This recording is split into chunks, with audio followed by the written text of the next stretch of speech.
We do. Welcome to Cackling in the Void. My name is Kaylee. And my name is Ashley. And let's see if the void echoes back today. We're two best friends diving deeper into the void, talking about The Playground, the Childhood Divorce. Which is the prequel to, get this, The Playground book. Wow. By Aron Beauregard. Yeah, I was about to say who it's by. I know, yeah. You kind of have to mention who it's by. It's probably something that they want to hear. Really? I would have never guessed.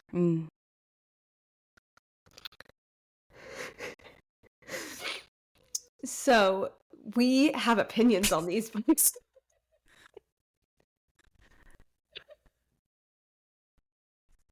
Yeah? Do we? We do. We really do. And they are not positive. I think what we should do first, honestly, is maybe we should read the summary first. Yeah. Oh, sorry. Yes, Ashley, I think we should read the summary first. Wow, really? And you are the one that has the summary that we chose, because unfortunately these books were very hard to find any type of notes or summaries on. We did read these books. It has been a bit. We wanted to retouch on it and kind of give you guys like a fun little overview, as right now we're kind of using this as our switch over to our different genres. And we're doing a welcome to February, everybody. It is officially February 1st. Yes. And so in February we're doing a horror month because we missed it in October. So yes. So happy Halloween. Anybody that celebrates Halloween, amazing. Love you guys. I also do that. Actually, I really don't. I spend it with my dog. I mean, you know what? That's actually, the best way to spend I do celebrate it because me and my dog have a fantastic time. Kaya and I are loving our lives. We love that. But yeah, just wanted to say welcome to the first of our little 4-part series of horror in February. Yeah, and we will be doing more little horror genre books break. Then. So we just wanted to do that before we jump into anything else. Yeah. Our schedule is still pending, so thank you guys, everybody, for following along. But we're very excited to get into this genre. So talking about The Playground, Childhood Divorce and The Playground by Aron Beauregard. All of these books are considered within the splatterpunk genre, which is a subgenre of horror. So that is like the main genre that this book is under. And this book is actually very widely acclaimed and very much loved by the community, which seems quite interesting to me because I highly disagree. Yes, I don't think that this book offers the themes that I believe that the horror punk, the splatterpunk genre is. I think that there is some parts that really is a part of the genre. Mm-hmm. But when reading the definitions between what splatterpunk and a slasher novel is, I do think that it falls under more of the slasher novel, even though the killer, quote unquote, is not chasing them through the in the way that the slasher is typically done. It's not a killer chasing them. It's well, I'll read you the description. Well, because technically, if Saw counts as a fucking slasher, then this counts as a slasher. I'm sorry. We're gonna talk about that, and I'm probably gonna read the definitions.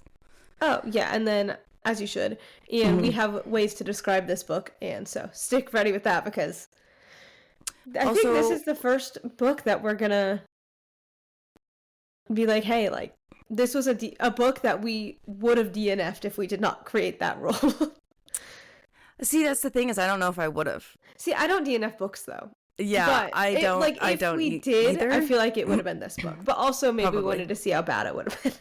Maybe. I feel like that was... Yeah, It's not great. We did not enjoy ourselves. Yes. Also, we did just want to mention before we really truly start jumping in that this is going to be not a review friendly episode, that this is all going to contain spoilers. So in terms of our reviews, we're treating it very much of like our ending reviews and ratings that we do at our end of our book series. So just letting everybody know that this entire episode is going to contain spoilers for both The Playground Child Lived Divorce as well as The Playground. Good and then now job. Ashley can jump into her summary. Yes. Geraldine Borden has realized that there's one thing her bottomless wealth can't grant her: children. When an attempt to remedy her fertility fails, she is left with nothing but rage, jealousy, and a murderous idea. She aims to take a place that all children adore and transform into a wicked arena of carnage. And while her true masterpiece is still under construction, she seeks to entertain herself with a crude prototype filled with barbaric backyard games.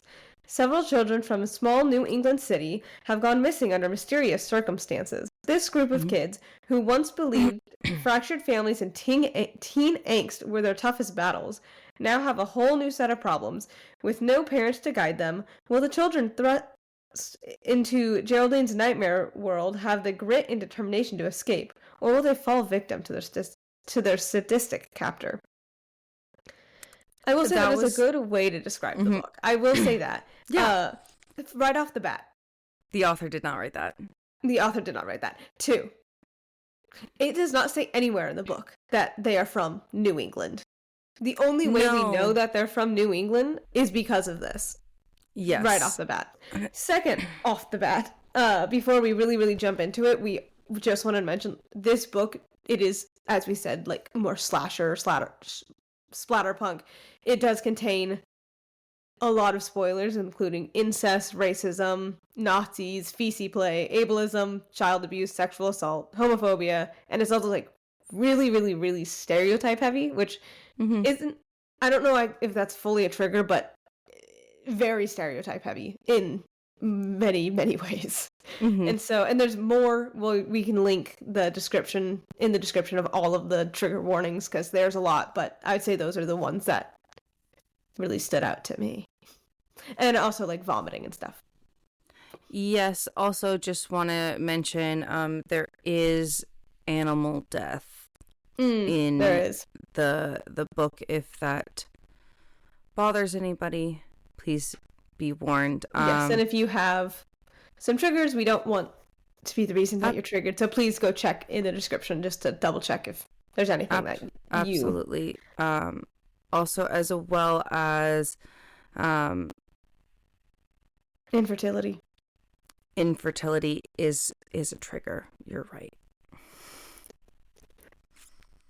It really is. You like there's no other way to say that, but yes, that is also considered a very large trigger throughout this book, because that is what our main big bad villain struggles with. Yes. That is one of the things that she has struggled with her whole life. And so when we're speaking of these villains that are associated with the book, and they are all adult children that are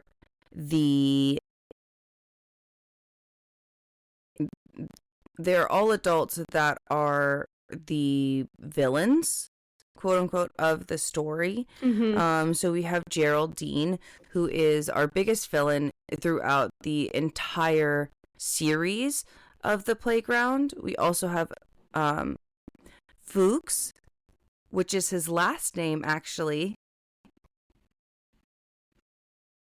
His first name is Adolfo.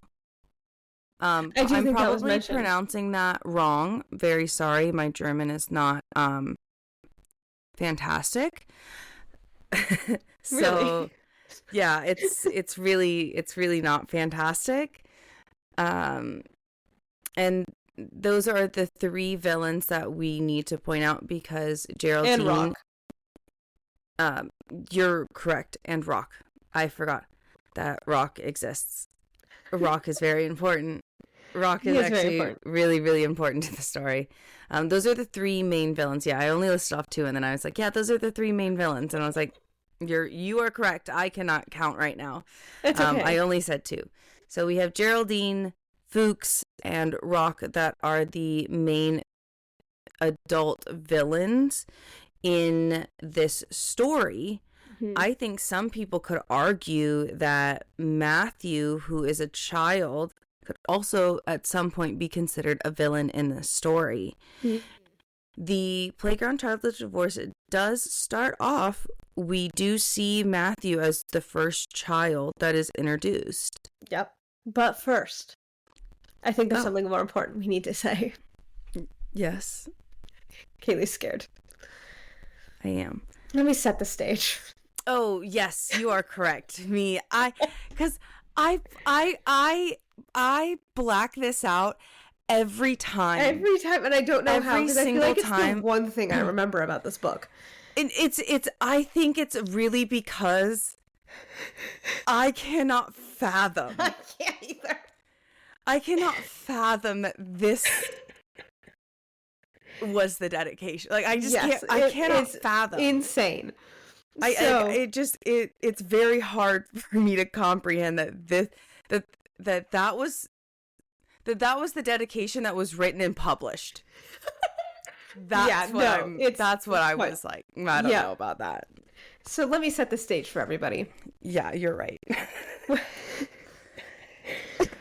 Kaylee and I, for all of 2025, read the same 3 books.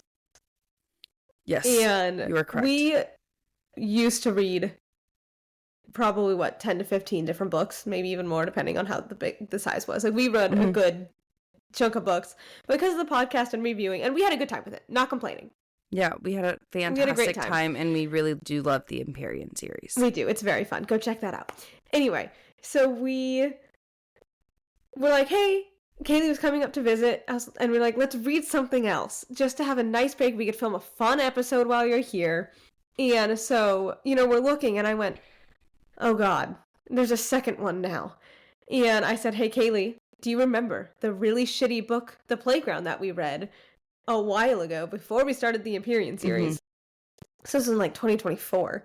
Yes. And she was like, yeah. And I was like, yeah, I do, because I recommended it. Because this is one of those things where it's like I get very upset. I got very upset because I recommended it to Ashley, and I was like, hey, I think that this book would be great. It seems like it'd be super fun. The reviews on it are fantastic. Book Talk is eating that shit up. Eating it up. And we're both horror fans. Like, this is our thing. Yeah. And I love horror, and we love this genre. And that's why I am so upset about it, because I did recommend it. Because the reviews were great. I would hazard a guess that it was the worst book we read. Yeah. I'd say, yeah. That's so valid. I know that I kind of agree. I'd say, I know that we have other opinions about other books, but at least those books had at least descriptions of characters. You are correct. It at least gave us more. It was an adult book. Anyway. And so, I'm like, Kaylee, I think we should read this book and just get it out of the way, because we're very committed people. And if there's going to be a second book in a series, we're going to read it if we've already read it. Yes. And it was short. It was only 5 hours long. It was really short. No. Yeah. It was only 5 hours long, Kaylee. I checked before starting. It was 5 hours long. I thought it was 12, but it was not. It was 5 hours. And so Kaylee's coming up to visit. I start the book. I'm in the shower. And all of a sudden, I hear the dedication. And it was for my wife, who gave me the inspiration for Playground, and my mother, who brought me there as a child. And I was like, I literally had to pause it and be like, I'm so sorry, what? I text Kaylee immediately, and I was like, have you started this yet? And she's like, no. I'm like, that dedication was wild. And, Kaylee's like, oh, okay, like, it's probably not that bad. And so then Kaylee listens to it on the plane. She only gets through, like, 15 minutes. Yeah, I'm sorry. So I fly either early in the morning or late in the day, and I just get fucking tired. Yeah. Okay, So sometimes I just gotta go to sleep. And so then we just agreed to listen to it together to get through it together, because that made it at least a little more fun. And she gets off the plane, and one of the first things that she says to me is hi, and then that dedication was insane. I'm like, oh, I know. Trust me. It was wild. And just the shock of it. Of like, why did your publisher let that go by? I think the reason why I find it so crazy to me, because once again, I really hope his wife is his biggest fan. First Absolutely. of all, he's married? Just want to throw it. I want to throw it out there like that. He's married?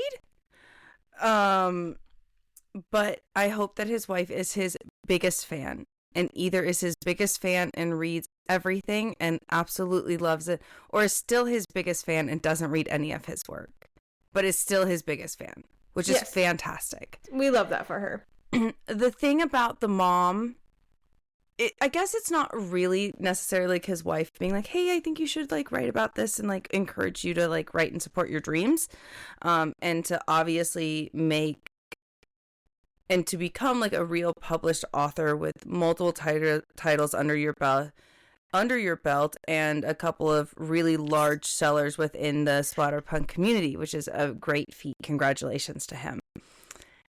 But the dedication to his mother, that was weird. And especially like if it was the book that it's attached to and the playground that this book involves and the ways like, and my mother who brought me there. Like, sir. It, for me, is really interesting that the mother is mentioned due to specifically the mother-son dynamic that happens in the book. Geraldine is the mother that we are referring to. And she adopted Rock, and now he's like... Yes, and Rock is the son that we are referring to, but Rock also has the title of butler. Yep. Servant. Bodyguard? Slave, bodyguard, kidnapper, type of role. Yeah. And so it was just very interesting that with the mother-son dynamic in this book, the fact that his mother was mentioned, and it wasn't just like, oh, for my mom for always supporting me or something. No, it was like, for taking me there. I'm like... And I would really hope that he just means the playground itself. She just took we go to a lot of playgrounds, and like it was a lot of fun as a kid to go to a playground and experience that. The reason why we think that it is so interesting, I'm just going to jump right in, and there is going to be extremely triggering things that I am going to say. So just heads up. Oh, warning. You're starting right off. I am, because this is I think that the first dynamic that really should be explained is Geraldine and Rock's. That's true. So within the prequel of the playground, so from now on, I'm just going to refer to it as the child of divorce so that we don't get confused. Yeah. So within the child of divorce, we are looking at their relationship dynamic around the time that she really does finish the prototype and things like that. Yeah. And so they have a very interesting dynamic because once Rock was adopted, there was a lot of abuse going on within the household. So there is quite a bit of incest that does happen. quite a bit of, SA that happens right off in the very, very beginning, which is extremely graphic in very certain terms that I do think that this author has writing flaws in terms of how graphic they are with certain things and how not graphic they are with a lot of other things. Yep. So, for instance, we don't know how old Geraldine is. We don't know how old Rock is. We don't really know how old Fuchs is. We don't really know how old any of these kids are because none of it's really mentioned. Yep. We can insinuate from the summary that they're teens because teen angst is their biggest problems.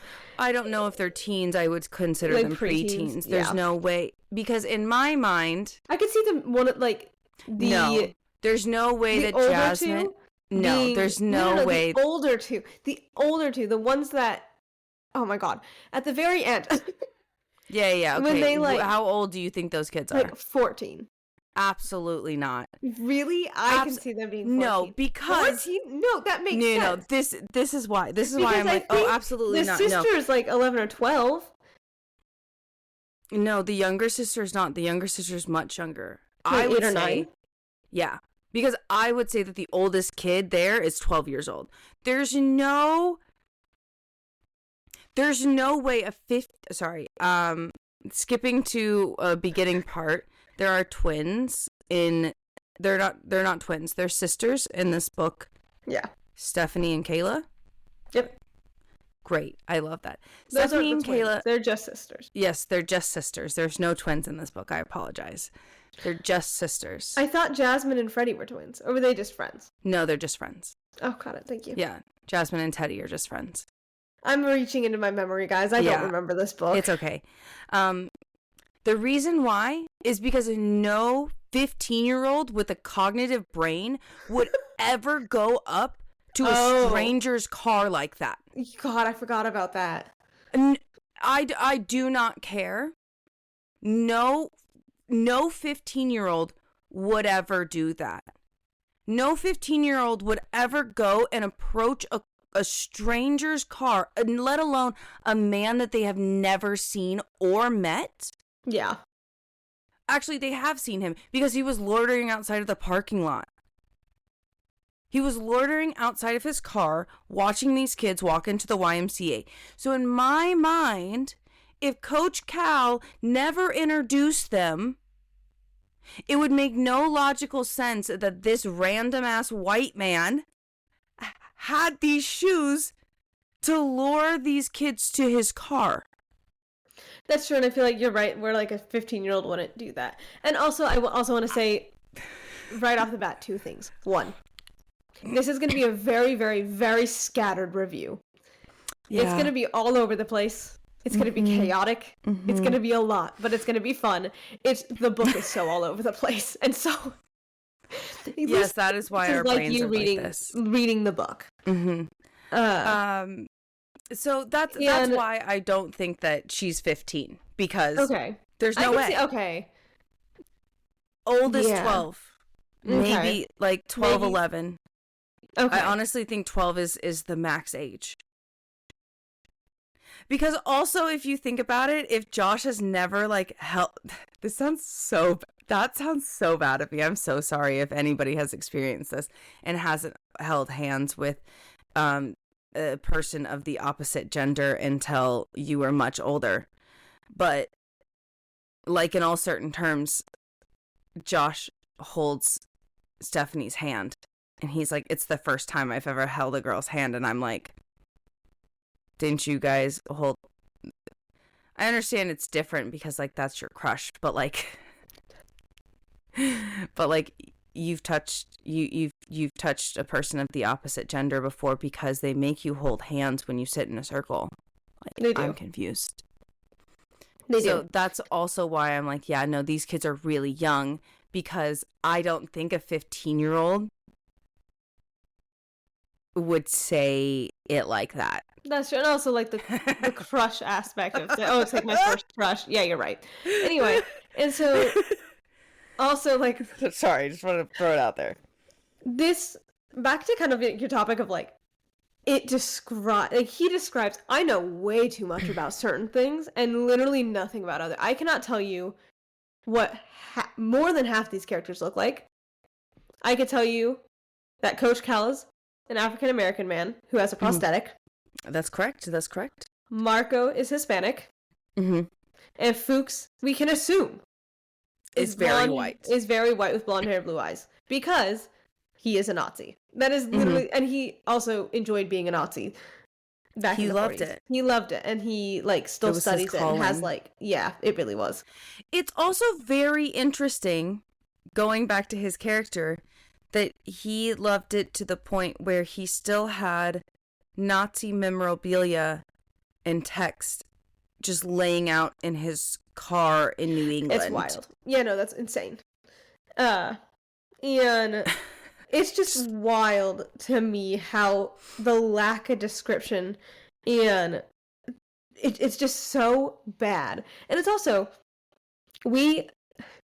Kaylee found out what time period that this was taking place in.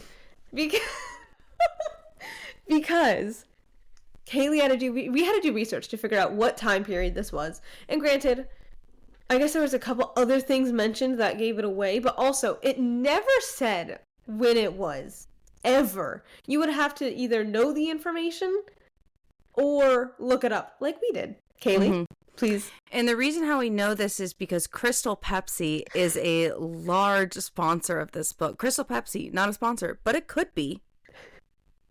Just like coconut water. Not just a sponsor. Just like coconut water. But it could be. But it could be. Because the original release date of Crystal Pepsi was between 1992 and 1994, as well as they do have a PlayStation and Pogs in the in this book, which we all know happens. I do think that it's later into like 1993, 1994 era because of specifically the release date of Pogs. You know way too much information now. So I do know a lot of information about toys and other things mentioned because the time era is actually never mentioned in this book. We just kind of go in with it, which, you know, technically is okay. But it was also quite confusing because we're dealing with a lot of these older vintage items, and then the language being used seems like language that is used in the time, but then very uncharacteristically switches in the middle of the book sometimes. Like in the middle of a sentence even. Like it's just there's randomly... a lot of modern language still used. Yeah. Because I don't remember what kid, but a kid walks in and is like into one of the rooms, because it's, if you guys have seen Saw, it's like that, but for kids in a playground. It's one of the best ways to describe it, and I have another way to describe this book, but that I could hold off a little bit. And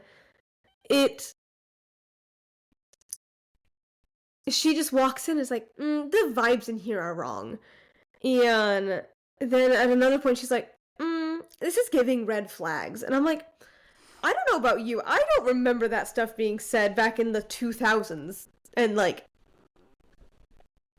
yeah, I mean, I wasn't there in the 90s, but I remember not being there in the 2000s.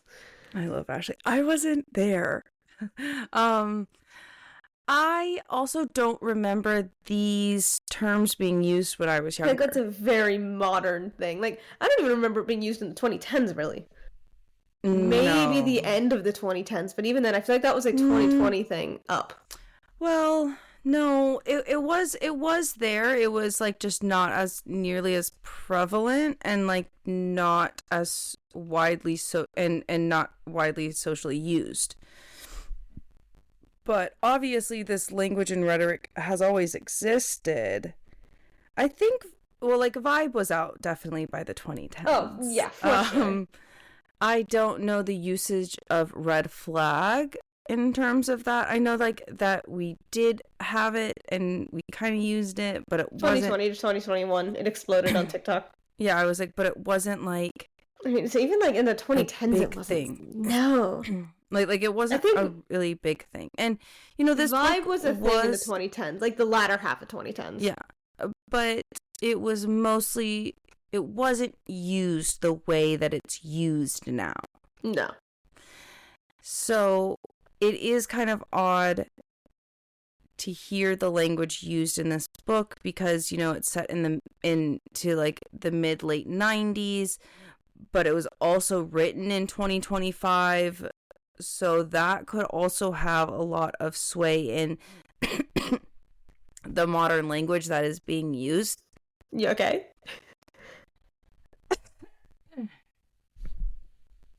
Excuse me. Yeah. And so it's just very interesting. And once again, the descriptions. We know nothing. And how it actually drives me insane. How this man writes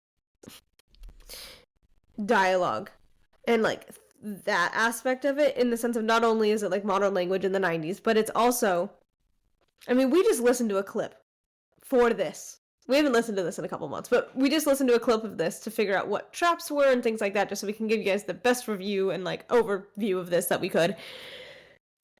We'll see how that goes, but we listened to it, and we listened to what, 3 minutes of it, if that.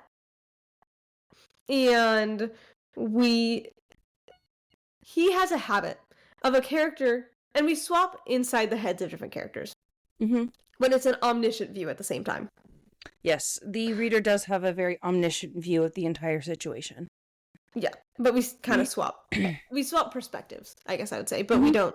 Anyway, and so a character will think something. Like, oh my gosh, the playground rules are over there. And then, like, the next line is, the playground rules are over there. I should go read that. And then the next line is, in her head, oh, I should go read those. I need to walk over there. Oh my gosh, it says part 1. Guys, it says part 1. Like, it's so repeated over and over. And I'm like, what? I'm confused. Like, yes. I get, like, oh, writing something and, like, acknowledging it in a thought and then saying it out loud, but it's done where you're not fully saying it in the thought. Or vice versa. Yes. You know, and so it's the fact that it's just like, here's the playground rules, here's the playground rules, here's the playground rules. The first part. What do you mean the first part? The first part. I'm like, guys, stop. You know, and I understand they're kids, but once again, you didn't need to repeat it like 5 times in the span of 2 minutes. Like, this isn't what, like, over the course of 10, like, this was in the course, like, well, even that part was what, in the course of, like, 20 seconds? We heard it 4 times. Yeah. And he does have a very juvenile way of writing. And in that sense, when we were looking at reviews and things like that, I saw this one, and I thought it was the perfect way to describe his writing style. Imagine you're reading The Magic Tree House, but it's Saw. Yes. I feel like that is, you are correct. But even then, I feel like The Magic Tree House didn't do it like this. But even I do think that's the best way to describe it. It's The Magic Tree House, but Saw. And so in that aspect as well, you'll just be reading this, and all of a sudden, and like they even say, like, even again, once again, this clip that we just listened to, like, one of the characters like, oh my gosh, well, we better get our butts in there. And then, so, I mean, they're kids, so it's understandable that they kind of use that more juvenile language. That I understand. Like, they're kids, but it's the inner thoughts where it's the, you know, things like that, where it's the writing is very much, this book feels like it should be written for a kid, but then it has all of this, like, blood and gore. And so then it makes it, when the blood and gore happens, and when, like, they'll say the fuck word, oh my gosh, and things like that, it's a lot more, in quotes, jarring. I mean, we say fuck all the time, so it's not a jarring word for us, but in the way that this is written, it's more jarring, and it very much feels like, oh my gosh, I'm gonna put the fuck word in here and be cool. Look, I'm cool, you guys. I can say the fuck word. It's very much just how it feels, just from how it's written. And then, because of this, the detail that he goes into, specifically for the sexual things that happen in this book, is wild. Just from how it's written in the other parts of the book. Like, I would argue to say, even in the, like, it is, the least descriptive thing are the characters. And then the situations. Then I'd say the traps, and then, like, the sexual stuff is, like, still way above that. Yes, I know more. I know more about the way this... There's no clean way to say it. I know more about this woman's pussy and asshole than I know about her fucking face. I don't know what this woman looks like, but I know for a fact that they describe Geraldine's privates as a dusty clam. Oh, good God. I hate it. Or a beaver. Yeah. I can't remember the phrasing that he does that, but he's like, yeah, that wet, moist beaver. And I was like, good God. Okay. And also, like, the dusty clam, which I also think for me, when thinking about referring to a woman's anatomy, I'm trying, like, not to be as vulgar, because there's no way to talk about this and not be that vulgar, but I'm trying to not be as vulgar. But to me, like, referring it to it as a dusty clam or a beaver is very, like, mid to late 90s. It's, like, very much like an older terminology that you don't hear anymore within books. I'm sorry if you've never heard those terms. It has been used, but yes.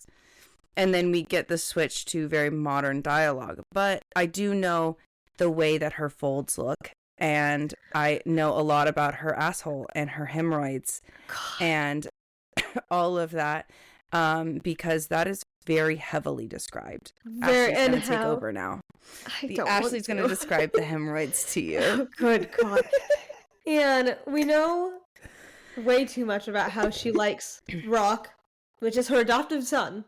Yes. Like, it is her child. Yeah, who she hates but likes all at the same time. Yeah, it's a very confusing. It's weird, but it's okay. Yeah. And how she likes him to, like, suck and nibble on the hemorrhoids. Oh my God. And the juices. Until they pop. Oh my God. In his mouth. There was a review. I literally just got chills thinking about it. That's disgusting. There's a review that was like, you know, I could actually deal without the knowledge of the hemorrhoids popping in his mouth, actually. That'd be pretty great. Like, it was a large feature of the book, which makes a lot of people consider it to be part of the splatterpunk genre because of certain things like that. And it's I'm all for slashers and, like, blood and guts and, like, sexual things that are very, like, oh, okay, like, I mean, in movies, not in real life. But, like, yes. For those things, you know, but it's, once again, it all comes down to, at least for me, the way the book is written and phrased. It's very much written like the Magic Tree House. And two,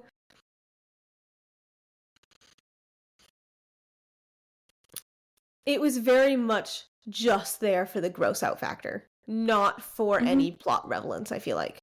Absolutely, because it's also, I agree. The characters don't really go through a character arc. Arguably Rock does, but then it's literally all reverted back to the first book. Yeah, and I'm like... Very, very arguably. Yeah. So it's just interesting. And it's because of that. It's like, again, I understand gross out horror, but what makes gross out horror work for me is if it has at least a little plot relevance. You know, and so, like, the fact, it just feels like it was thrown in there for gross out factor and just for, like, hey, look, the shock and awe of it. And I'm just like, hey, no. And it's, yeah. And if again, it would have been a lot different too if the entire book was written that descriptively. I agree. That is also, I'd say, the biggest point is just, one, had no really plot relevance. Two, actually, I'd say that's second too. It's just how the book was written. And the fact that it was just so vivid compared to literally everything else. When we're going in expecting it to be vivid for like the traps and the things that like, you know, the kids are literally dying over because it's I will admit, technically it's not. Technically it's not. It's technically not. It's not. Right. It is a splatterpunk genre. You're right.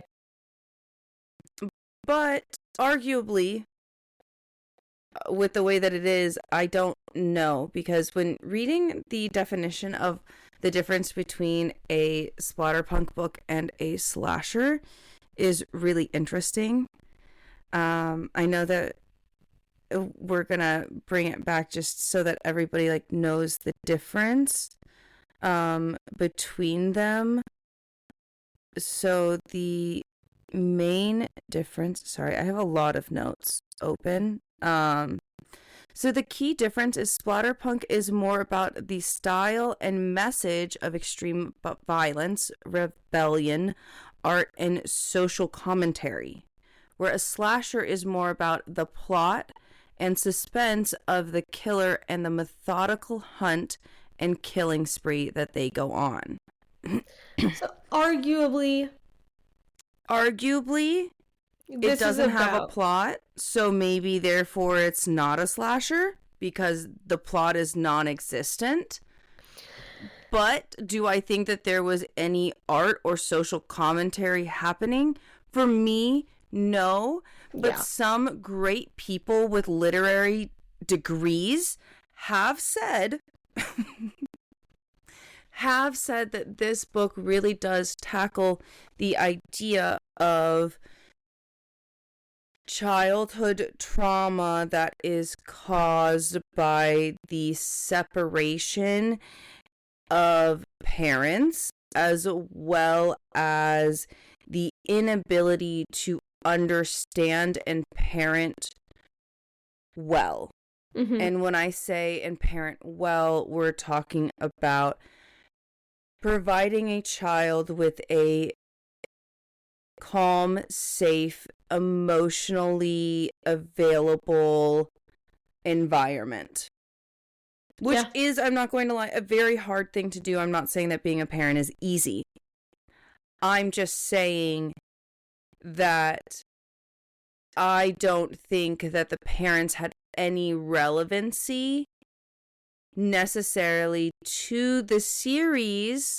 And I know that a lot of people may contradict that because within this book, through Matthew, Geraldine does discover that she would like to incorporate the parents the next time they run the simulation for the playground. Matthew's the first kid that melts on the swing.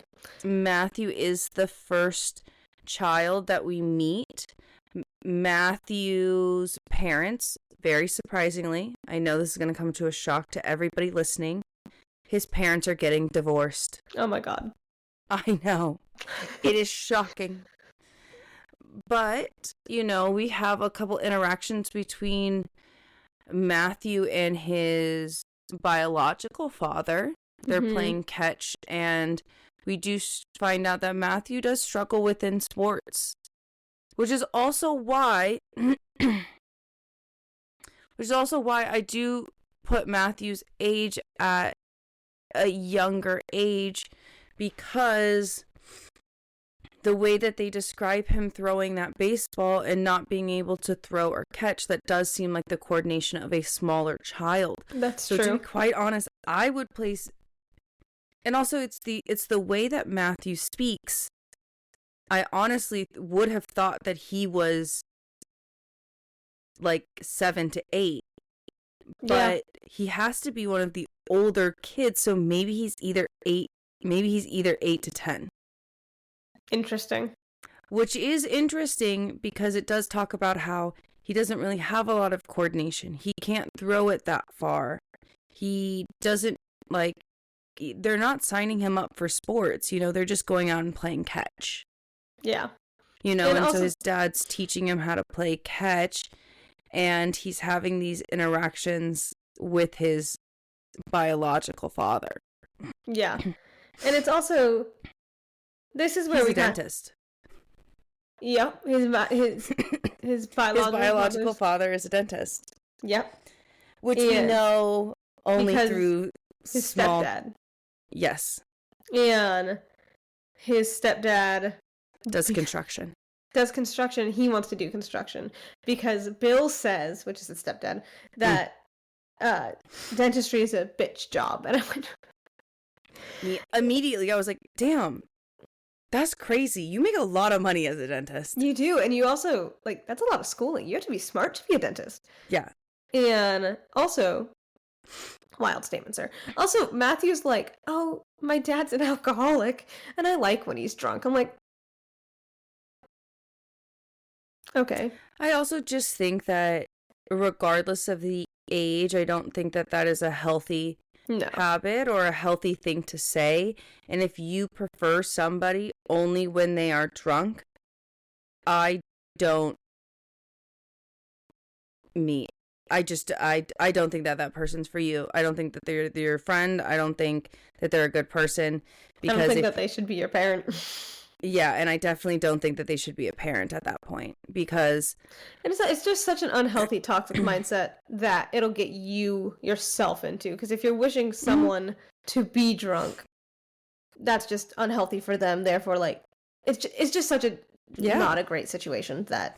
But also, it is, we could say that he's using that terminology to point out what a traumatic experience divorce is, not only for adults, but also for children. To see and to want their parent to not cognitively be there all of the time, I think that is, a big cry of desperation. That's true. I also know. I was also thinking the same thing. I was like, wow, that was really great for this really crappy book. It's also like, I mean, my parents, I'm not trying to invalidate anybody that had a really, really hard divorce and, like, their parents went through it. And oh, that's right. You're a child of divorce. I am a child of divorce. My parents got divorced when I was 4, got back together when I was 7, and separated again when I was 9. Kaylee's like, wow, I didn't know that. I just forget. Yeah, I swear to God, I've told you. I know. I don't know. And for me, the divorce wasn't. I mean, it happened when I was younger. Mm-hmm. And then obviously it happened again when I was, 9. I was like 9. I think. Did you take that one harder? It was a little harder because I knew what was happening this time around. Yeah. Which is why I think Matthew is that age, because, like, he understands what's going on. But it was also, I still to this day, I remember even thinking this as a 9-year-old, but still to this day, I have the same opinion. Don't stay together for your kid if you're that miserable. Absolutely. Because if you're that miserable, you're going to make your kid miserable. You're going to make your entire life miserable, which includes your kid. It is not worth it. Unless, let's say, you're separate and, like, you're in separate rooms, you're, like, separated but living together, and it works fine, that's completely fine. That's great. But if you can't do that and you're just so unhappy and you just need out, get out. Your kid, at least in my case, I can't speak for everybody. Will thank you in the long run. I am very happy that my parents were not together. And that would have been awful. That would not have been fun because they would have both been so unhappy and that just would have bled into me and it would not have been great. But, and it's I remember even saying, because my grandma was kind of the one that told me because she knew it was happening. And I was like, oh, like, my parents won't do that. And she was like, hey, like, what if they're really unhappy together? Like, what if they just don't work? And I went, well, I'd rather them be separate and happy then. Like, even as a kid, I remember thinking that. And it was harder because then I was with my dad only Tuesday, Thursday, 5 to 7 at night, and then every other weekend. I was not with my dad very often. And that was just because he had a work schedule and I had school and stuff. So it kind of went back to that, and I missed seeing my dad more, but at the same time, I had a lot more fun with him because he wasn't as sad. And so it was just, this was my experience. This is not for everybody. I know that some divorces can be super messy and it's super hard, especially like once a kid gets into like a little bit older, which is why I kind of used when I was 9. But it's also, I don't think this book does a great job at representing that. Well, I mean, here's the thing is, like, everybody has, like, a different opinion, and Yes. Matthew really wants his parents to be together. And I'm not saying that. Matthew is really devastated about that, and he would really like his parents to be together. See, and I'm not saying I get that, but I just think that this book does a poor job in general of the symbolic nature of the divorce and how it affects kids. Just because the kids act so not... They act like caricatures of kids of divorce, not actual kids going through it. Yeah, and, you know, we found that kind of difficult to read through because a lot of the characters do seem like caricatures. Caricatures.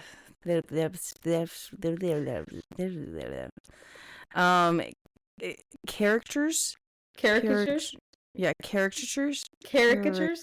Caricatures. Okay. Well, Ashley's going to say that word, and then I'm going to say... Okay. of the character that they should have been. Like, yes. In all certain terms, it really does seem like that.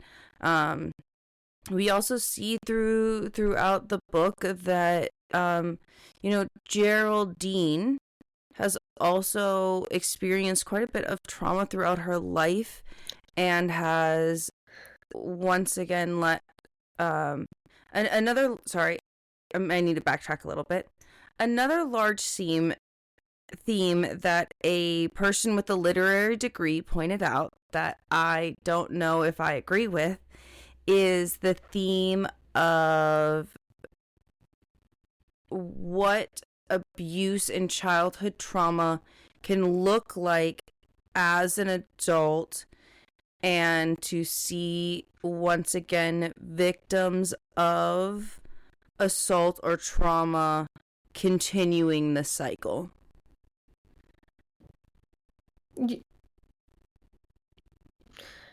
I can agree with that. And that is not necessarily a direct quote, but very similar to what the person with the literary degree said it was. See, which I don't know if I agree with, but the reason I don't agree with it is because,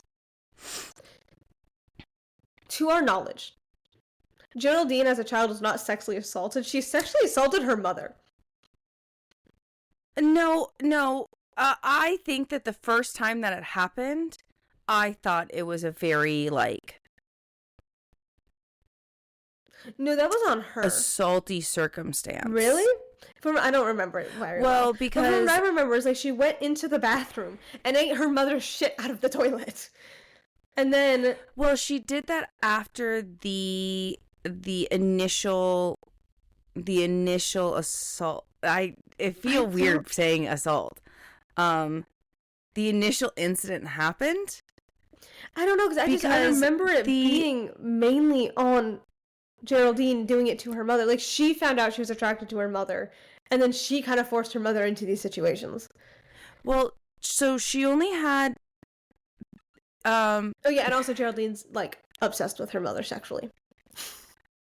Yes. That's Geraldine. A big thing. Here's the thing is, Geraldine only had she only had sex with her mother once while her mother was still alive. Yeah. She sat on her mother's face in the hospital and killed her. Well, and Kaylee, your note made me laugh. I lost it. Where'd it go? You know what I'm talking about because you're laughing. I don't actually know which one, but I'm sure that there's multiple ones that I was like, that was kind of crazy. Suffocation by those cheeks. Oh, I mean, I'm sorry. How else? Because Geraldine literally took off the ventilator. Because she was like, yes. Oh my gosh, this is my chance. My mother is just laying there. I could finally get her to do this.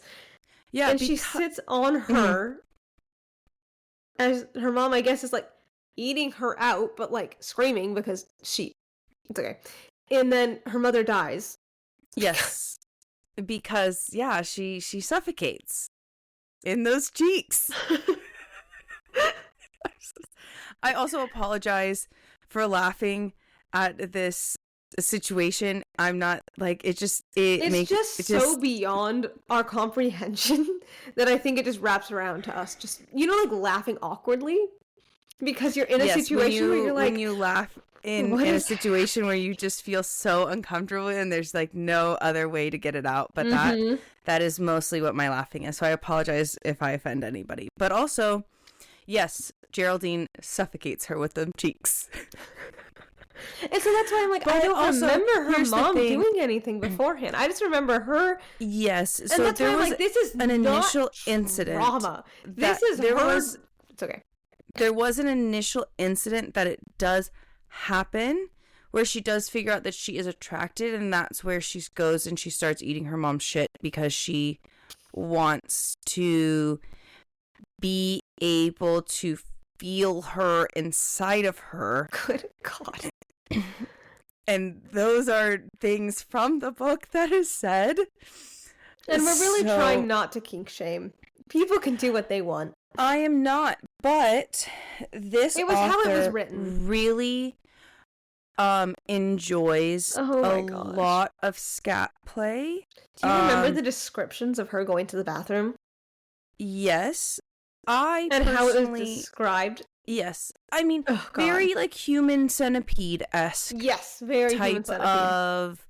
Of language and rhetoric due to in those circumstances. Yep. Gross. I hate it. Why did you say that? You're like, sorry, man. It's a good way to describe it. You know? Yeah. In those circumstances. So it is quite interesting because these are one of the main things that are described.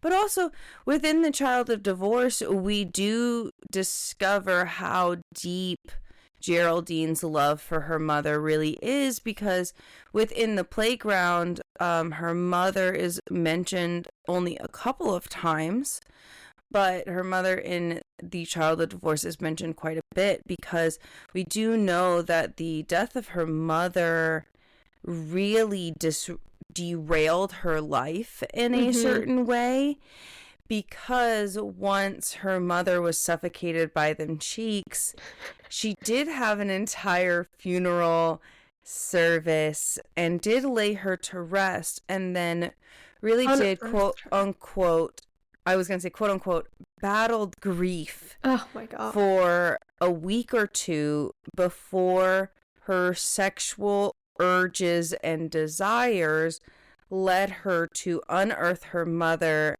and that's what they say, reclaim her corpse. And they do cut up her corpse because they needed to fit her in the freezer, which I think must be a very small freezer. Yeah. But here's the thing, is I'm sure that freezers have definitely gotten larger. Yeah. Since that time frame. That Geraldine wanted the pelvis so she can still like eat out her mother. She did cut her mother into 4 sections? 3 sections? I thought it was only 3. I think it was legs, pelvis, and like torso. Maybe arms. Well, it would have been 4. You are correct. So if they cut the legs off, and that's 1, and then the pelvis region is 1, and then the torso and arms are the 3rd one, and then the head is also removed. That's true. Because we know that the head is not attached to the torso. Yeah. And we know that Geraldine doesn't do bugs, so once her mother started having maggots and stuff in her, she was like, So one thing about Fuchs is, the other thing about Fuchs, I shouldn't say the one thing. The second thing about Fuchs, besides the first one, is that Fuchs is a Nazi. Not trying to laugh. Nazis were not great. Don't be a Nazi. They're still not great. They're still not great. Don't be a Nazi. They're still not great. Your delivery is just funny. Yeah, I mean, he's a Nazi. He is. He's a Nazi. It is very clearly stated in the book that he is a Nazi. And he likes it. He really did enjoy being a Nazi because he was able to create a lot of different sadistic machines for the Nazis. Supposedly he did participate in making gas chambers. That was like his big achievement within the Nazi era. But now he is working with Geraldine because Geraldine, as we had mentioned, cannot have children, and Fuchs has really helped her along this journey for experimental IVF. That's the only way I can say it. But also Fuchs creates multiple different sadistic traps as well as robots. So for instance, Fuchs made a robot of the mom using her body parts that have been split up, because for a really long time Geraldine felt a lot of was feeling a lot of satisfied feelings when her sexual desires needed to be satisfied just by propping up the head of her mother. Oh, God. To... I'm so sorry.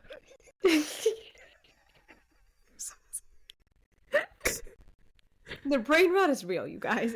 Our brains are on the floor. I'm sorry. I'm so sorry. It makes me I just feel weird saying it out loud. For a really long time she felt a lot of satisfied feelings just by propping her mother's head up, so that she felt like her mother was watching her as she ate out the pelvic region of her mother's corpse. Necrophilia. So quick. I forgot that I don't know if you mentioned that earlier. I did not, but I also the description. Apologize. The description. Fantastic. We said go check the description. Yeah, please read that. But it's also once again, all in all, that is very gross. Like, it is. And yes, it's very much there for the gross out. And this is once again, where I wrap around to. Mm-hmm. It would still be gross if it had plot relevance, but at least if it had something, and then it's also. So here's the thing: you could argue that this. Fuck me. She can't even say it. So sorry. She can't even say it. She doesn't believe it herself. You could argue that this does have plot relevancy because after Fuchs turns the corpse of her mother into the rapey robot, that it does have plot relevancy. Yeah, because she wants her mom to rape her. Yes. But then it started having bugs. So then she didn't like it anymore. Well, Fuchs did try to preserve the body as best he could. As best as he could with oils, I think. Yeah. And creams to help. But she did get rid of the rapey robot. Yeah. Yes. Because she does not enjoy bugs. No. But she did not realize that the body was already at an extreme form of decay before the robot's instincts kicked in. Yeah. Before the robot's programming. There we go. There you go. There we go. That's some brain power right there. Kicks in. And now the mother is no longer a rapey robot, is now just a murdery rapey robot. Yep. So, and it's also okay. You could say that it does have plot relevancy because she is used throughout the book. That's true, but again, arguably, once again, it's the language that he uses and how it's written, and then how that's just kind of thrown in and it just feels like it's there for gross out. It's there because, look, I'm cool and I can write these gross things. How do you feel about it? Like, because I know that, because we both watch horror. Not this specifically, but, like, we see gross things, and we're completely fine. It's just, I feel like in this instance, it's just, again, the writing style, and, like... It is for me. It just makes it really so just the writing style. Yeah. Because, you know, we're coming off of a description of... My mom died, and it made me feel sad. And so the way that I get rid of my sadness is by fucking her pussy so fucking hard I can no longer think. Literally, the switch of dialogue for me is insane. So big. Sorry, I know that I used modern dialogue for that, but that is literally how the modern dialogue and the switch feels. Mm-hmm. And it's not even like that. Actually, that was a quite tame statement. That was very tame. Comparatively. What he would have said was... God. What he would have said was, my mom died and I'm really sad. And the only way I could get rid of the sadness is by sucking the shit through her asshole so that I can feel it sliding down my throat, so I can feel her inside of me once again, so the hole in my heart is filled. That's kind of what it feels like. And it's not okay. And I don't like it. It's just the switch of dialogue. But also, here's the thing, is a lot of people could argue that it is within the genre of shock and gore. So it is it's operating within the splatterpunk genre. But we've read other ones in this genre. Yes. And it's, once again... I would also highly recommend other ones. Yes, not so would this one. Go check out The Perfect Match. Everybody should. I really enjoyed the that. 100% match. Yes, sorry. That one's short. 100% it's very match. Short. And it is short. It's good. But it is also still part of the splatterpunk genre. And I think that it is much more well written. I agree. It is just altogether a more well written book, and you see it within the dialogue, and you see it within the text. Yeah, and it's not for the playground. It's not like, obviously the topic is gross, and it is there for like shock and awe and like gross out and stuff. It's not what's happening that's the shock. It's the switch of dialogue going from the magic treehouse. To, oh my god, I'm gonna fuck her to an extreme clam, look at suck my hemorrhoids and stuff like that. You know, yes, like, it's the shock of the, oh, this could be a children's book, to I'm reading now a triple X rated Wattpad series. Yes, that's a great way to describe it. And that's why it's like I'm like, oh, I feel odd. And honestly, I know this is gonna sound really bad, but did they need to chop her up into 4 parts? How small is that freezer? You could fold her, she's dead. I mean, true, but also like she's frozen at a certain point, so that's true. You know, like you'd have to really move her into the position that you'd want her in when she's frozen. That's true. But so I guess like she'd take up less space if she was chopped up. Yeah, and she could just have, because why does she need everything else if she could just have the pelvic region? Well, she wants her head to look at her. Okay, but you can have both. You just chop off the head and get the pelvic region. She doesn't want anything else. I guess, but like, what if one day she really... I'm so sorry. I mean, this is why they made the murder rapey robot. I guess, but what if one day you just really wanted to squeeze some poops? So therefore you might still want to keep it. I'm sorry. When the video goes out for this, if we switch over to our video format, I apologize that I keep covering my face, but I have to do it because there's no other way that I can actually talk about this without covering my face. It's a lot. It was a lot, and it's also I know that we haven't actually like gone into any of the book or like the summary. Like, yes, we went over the summary, but we haven't really talked about any of the children or any of the actual characters besides Geraldine. But she is the big bad villain, which is very important to the book. Yep. And arguably she gets the most time in the book, I would say. Because like the kids get it, but it's all like sectioned off. She gets the most like personally. Like, by herself. Yes. Anyway. I mean, could you argue that Rock does? Rock does have a lot of really good asides. Dumb. Anyway, So, what we know about the kids. Marco is Hispanic. And he broke his computer.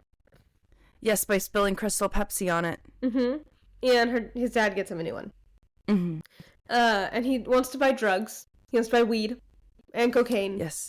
Well, he wants to just buy weed because he's going through a really hard time because he is experiencing a lot of racial bullying. Yep. And I mean, they seem pretty well off. His dad's an accountant. Yeah. And, I mean, because we don't know any description of the kids besides that Marco is Hispanic, I'm under the assumption that everybody else is white. Oh, and he has a retainer. He does have, and he slurps. Yeah. But I'm of the assumption that everybody else is white. Yes, and so I could agree with that. And he also goes to a very whitewashed school, and so they're all making fun of him for being Hispanic and making fun of his dad. Yes, they're making fun of his dad and his job. They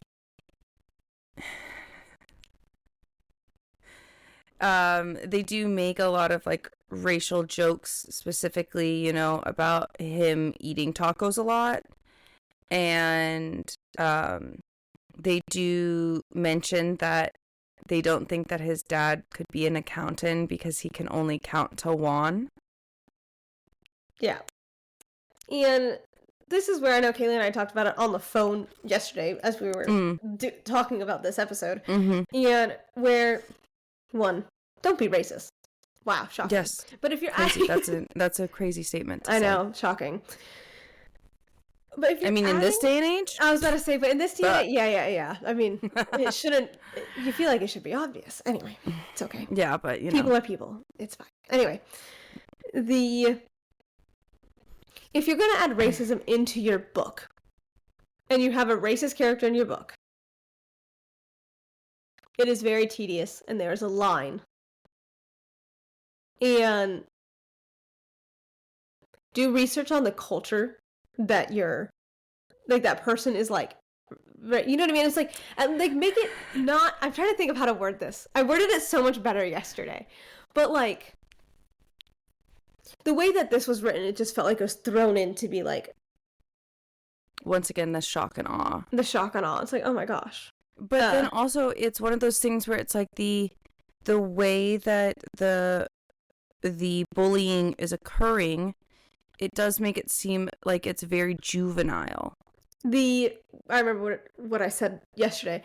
Fantastic.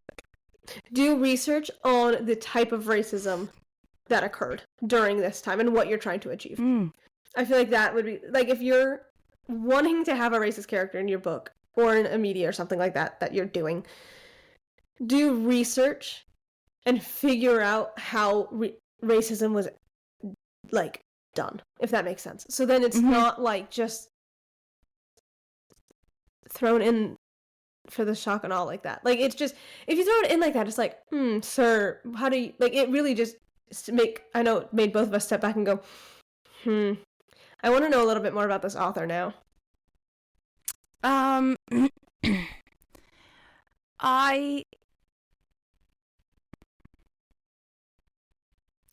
just think that, yes, you do have a really good point. I also think that it somehow is supposed to show the age of the children, perhaps, because, you know, the most, like, the thing that Marco is the most picked on is the food, which is a very big thing where we live. If food is not colonized in a proper way, a lot of people find it gross and disgusting or weird. And if it is in New England, we can infer that there are not many different cultures, people of Latino descent around that area. In comparison to, you know, us, we were raised in California. There, you know, we have a very affluent, you know, Hispanic and Latino culture down here. Just due to our proximity and to, you know, state lines and things like that, but also just, I don't know, we just have the best fucking weather. We have better weather. That's all I gotta say about that. Yeah. That's why I think we have more of a diverse culture out here. But also, you know, just thinking about that is, you know, like, ethnically, I'm sure that a lot of people, you know, find food to be the easiest way to target somebody, which is not a fantastic experience. And I'm sure that a lot of kids who were, you know, raised with their culturally, quote unquote, ethnic food, like raised on their culture's food, has, you know, once experienced this, whether it was, you know, from a kid in a lunchroom, or you were at work talking to an HR rep. That was wild. Or anything like that. Because, you know, here's the thing is, like, the use of racism and the correlation with food is quite large, because I feel like that is the only thing that they can go off of, because they cannot openly say that these people aren't nearly as intelligent as they are. So I feel like that is like a very easy thing to pick on them about. And so, like, we know, for instance, like, one of Marco's, like, big, like, quote unquote nicknames in the book, which is not a good nickname, which is taco bitch. It is one of those things that is, like, multiple times stated that Marco is called this often. Yeah. And is referred to as that quite often throughout the book. Yeah. And it's, like you said, I don't know, food is such a, like, important thing. Everybody needs it to eat, and it's just, I also it's think food. Like, let people eat what they want to eat. Like, it doesn't matter. How is it affecting you? I don't understand. And also, it's a great way to experience other cultures. Like, I love cooking. I know you love cooking. And it's like, I love when I'm, like, experimenting in, like, a different culture that I haven't cooked in before. Like, it's a different dish that I've never done. I always, like, do research on the culture and the spices, and this is why you use this and that. I'm like, this is so interesting, and I love learning about it, so that I can, one, like, talk about it if I meet someone that, you know, or just eat good food. Food is good. And I think that there should be more classes, at least it should be brought up in school, where it's, hey, like, there's different food, there's different cultures. Like, it's just, at least where I went to school, that was not talked about at all. Yeah, I mean, I can't say anything. I was fucking homeschooled. Where I went to school, I can't say anything. You know, it's one of those things where it's like it wasn't until I stopped being homeschooled was when, I mean, I was bullied through my whole life, which, you know, same. In terms of a lot of people, when I say that, they're like, oh, how were you bullied? You were homeschooled, you weren't interacting with people. And I say, oh, there was homeschool group and you went to church, so obviously you kind of got bullied. But it wasn't really until I became an adult and I started going into like, I mean, I shouldn't even say more as an adult, but, like, you know, it wasn't until, like, I was like an older kid in, like, junior high or high school that I realized necessarily what was going on. And so it's the it is interesting because I do place that these kids are like such a young age, but you know, it's hard because sometimes I'm like, oh, like cognitively, like they're really like computing what's going on. But also at the same time, I feel like they're not, because within the child of divorce, all of these kids are kidnapped and lured to the car. Yeah. But they can pick up on racism. Yeah, I don't understand. And it's also, I'm so sorry. Another thing. I had to point that out. No, you're good. I don't know what topic I want to talk about first. There's two. I'll talk about. They kind of go together. We'll talk about this one first. The way Rock is described. Oh, okay, yeah. And it's gonna tie back into what you were saying. No. I know. I understand. Yep. Mm-hmm. And how he. Once again, we have no character description. I cannot tell you what this man looks like, except for the fact that he is like jacked. Because he was sad. This is how it was described. So valid though, bro. No, yeah. So it was described like this. He was sad. And so he started lifting things. Everything. Around the orphanage. Mm-hmm. And like he just... And then, so apparently he's very jacked from this, which good for him. But the way that it's like his veins snaked down his arms, and his arms bulged. Like it was just. I'm sorry. It wasn't his arms bulging. Was it his veins? Yep.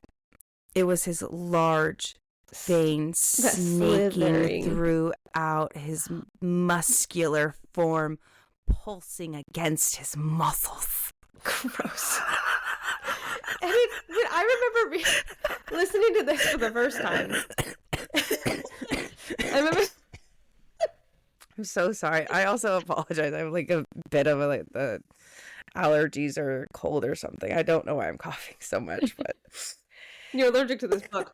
But I remember listening to this with you, Kaylee, for the first time, and just thinking, this author's trying to replicate media that is targeted towards women and failing so miserably. Like, I feel like it really felt like this was written so it could have something to target the female audience a little bit. I feel like his wife wanted to put it in. Really? Because I feel like his wife reads fantasy books. Oh, yeah, for sure. Because that the description, yes, I'm sorry. That's what I'm saying. It felt like he was ripping off fantasy books, or like the books that we have read on the channel. You know, like it felt like he was really much trying to, but it felt like he was doing it purely so he could be like, oh look, there's a hot character for the women. But also, here's the thing: is this man a child? I have no idea how old this man is. Is he a man? I don't know. Is this... So, okay, for me, I would say that in the child of divorce, I would think that he's an early young adult. So I would place him in this book anywhere between 19 and 22. Yeah. Is where I would put him in terms of how he is described, because also in the playground, I would place him in his mid to late 20s. Yeah. Because they still describe him as like a quote-unquote younger man. Yeah. And so it's just odd, and it was just strange and a weird way to describe that. But also, I mean, he has long sleepy arms. You have to know that he's jacked, obviously. Because he lifts stuff because he's sad. Oh no. Didn't you know? And so then also going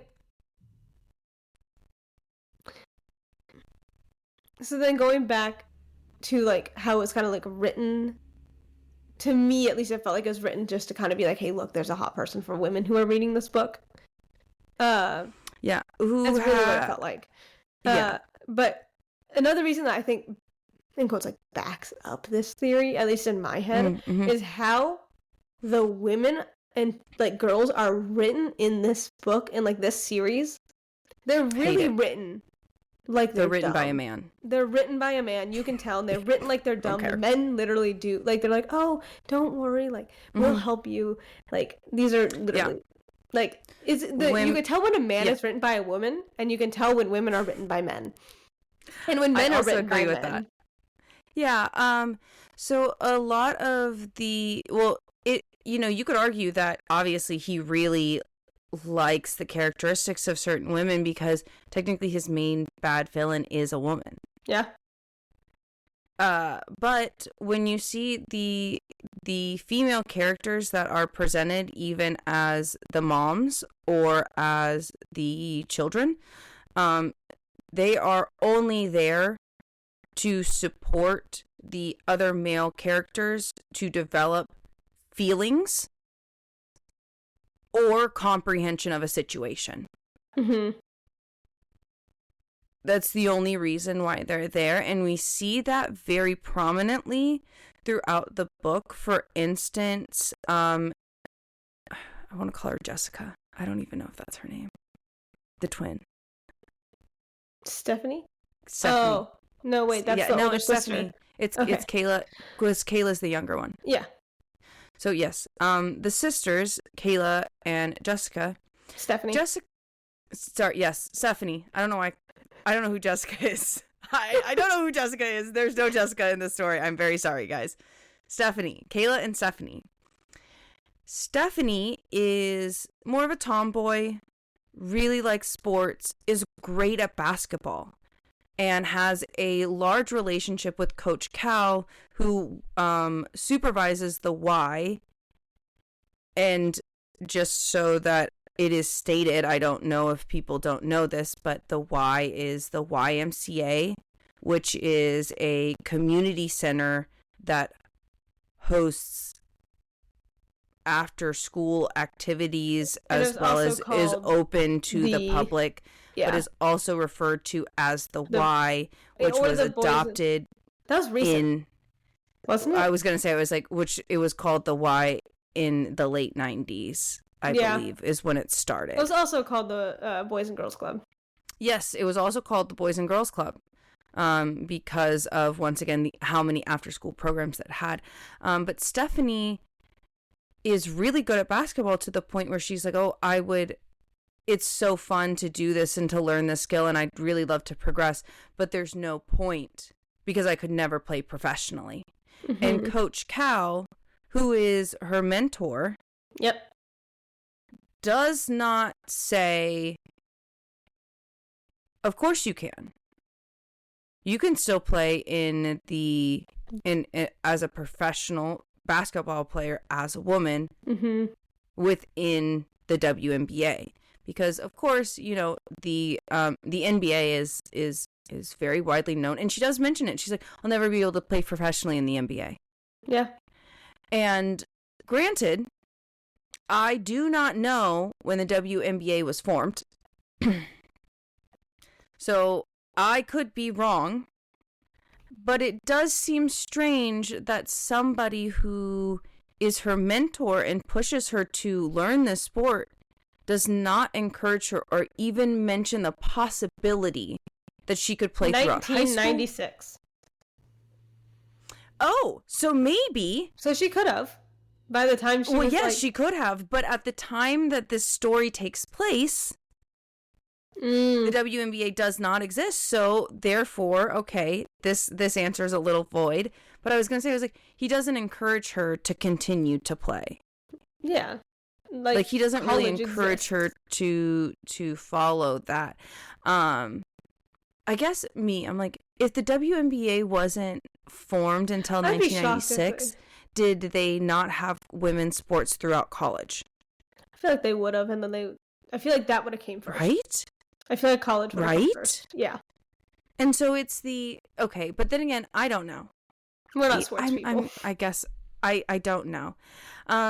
And so it's like the fact that he didn't encourage her to continue to be like, hey, you never know, like, it could happen. Mm-hmm. You could really become a brilliant basketball player. Like, you can show them up and prove that girls can play just as better as boys. Like, you know what I mean? And it's also, all of the boys are very, like, we got to do sports and we got to do this. And then the one kid that, like, want to do gymnastics and, like, skip it and stuff like that was gay. And that was also a big thing. Kaylee has a great voice for it, too. I don't have a great voice for him. I have a great voice for how Geraldine reacts to him surviving. And we see, yes, you are correct. We see the boys in this series really struggle with the idea of what is being a man. You know, being a man is doing, once again, we're leaning on the stereotype heavy circumstances of what we consider a man and a female. So it's like obviously boys do sports and they roughhouse and they fight. Yeah. And girls, you know, jump rope and play with makeup and don't play sports. Yep. So already we're seeing that we're seeing Stephanie and Kayla when they are first introduced in an extremely toxic environment, which is very much the jock and the cheerleader got together after high school and now all they do is fight. And we see that sometimes it does get physical between their parents, and Stephanie takes Kayla out of the house so that, you know, they don't have to do that. And so a lot of Stephanie's character drive is protecting her younger sister, is shielding her younger sister from that type of situation, which is why they go to the Y quite often, which is why they're there at the Y in the beginning of the story. Danny goes to the Y as well, who also plays with Kayla and Stephanie quite often because he does enjoy jumping rope and skip it and gymnastics and things like that. And he's at the Y, presumably, we don't really know about Danny's parents. I believe he comes from a single mom. I thought so. Home. And so she works a lot, which is why he is there. And then we also see an outer view of these other two kids that are there that bully them quite often. So we get introduced to the bullies of the story, which is Jasmine and Teddy, who really love you know, being bad kids. They love to bully people. They like to steal things. They like to vandalize a lot of things. And they notice that Danny has a very specific, I'm like, is it the Ninja Turtle one? I think so. It's a very specific pog that only came out in McDonald's meals. It was a very exclusive pog, and so they really want to take it from Danny because they know that he has it. But Danny is a smart kid and doesn't bring it with him because he's like, oh, I know that like, people are gonna like want to take that. And we see them kind of lurking around the Y because presumably their parents are either working or that's where they normally hang out after school.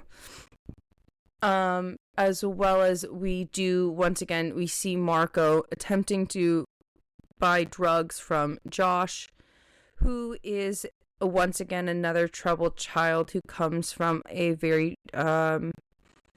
troublesome household where the father and mother fight quite often, but he does have access to steal drugs in a certain way because we know that Josh does sell drugs, and so that's why Marco is approaching Josh to buy marijuana because the bullying is getting a lot for him, which very understandable. Sometimes you just need an escape. And we're seeing Marco buy drugs from Josh, who also comes from a very troubled home, essentially, and obviously has access to get and sell these drugs. And Marco is buying drugs because obviously the bullying is getting so intense that he feels like he needs a better outlet.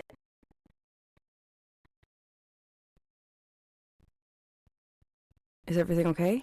Yeah, I just read one of the notes and it got it. I I said I had a better outlet, and Ashley just had the most shocked face ever, and I was like, I thought that was very clear in the book, but maybe it wasn't. And it was very obvious. Thank you. We also just want to mention it here and now, and encourage people. We understand that some things and situations are really like hard and tough, but there are better ways and outlets to cope with that besides turning to drug and alcohol abuse. Yes, I agree. I agree. Just wanted to state that. I think that that's extremely important to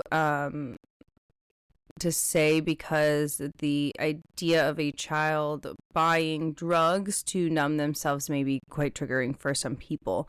I also think that it is interesting and unfortunately very stereotype heavy for the one of the the only ethnic kid that is mentioned is the one buying drugs.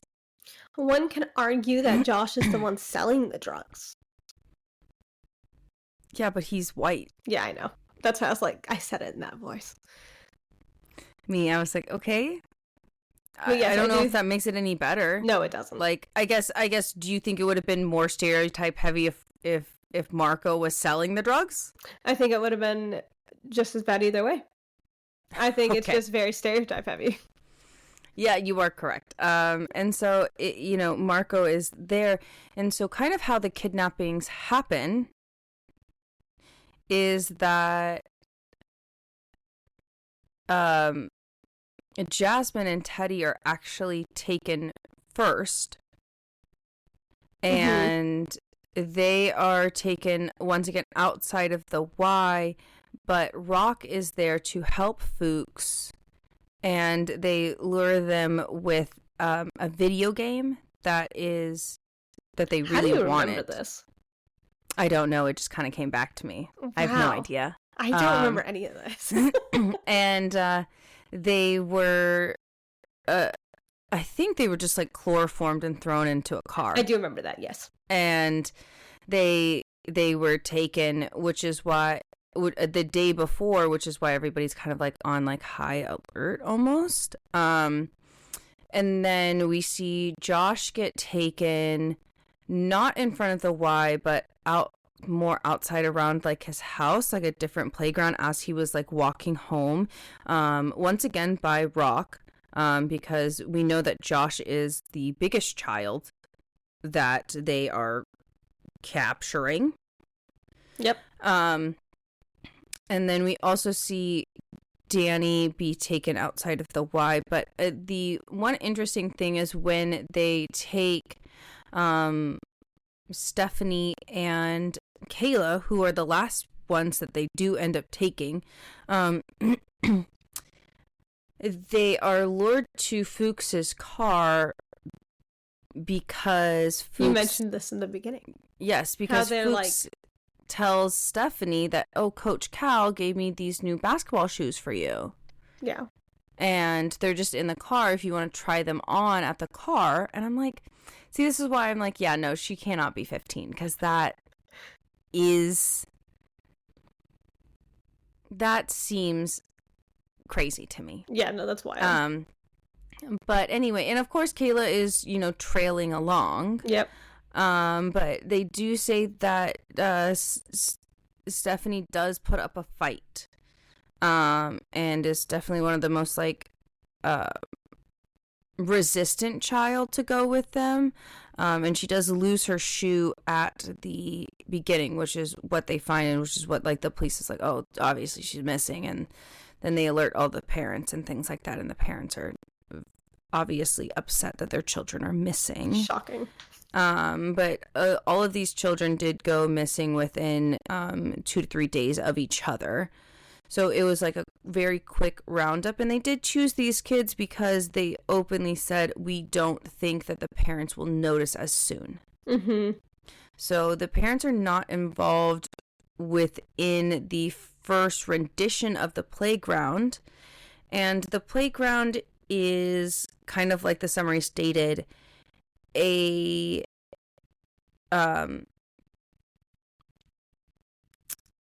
a murderous playground. So once again, we're getting into like the saw traps. So if we think of what a playground could be and how barbaric backyard games. Technically, this isn't a playground yet.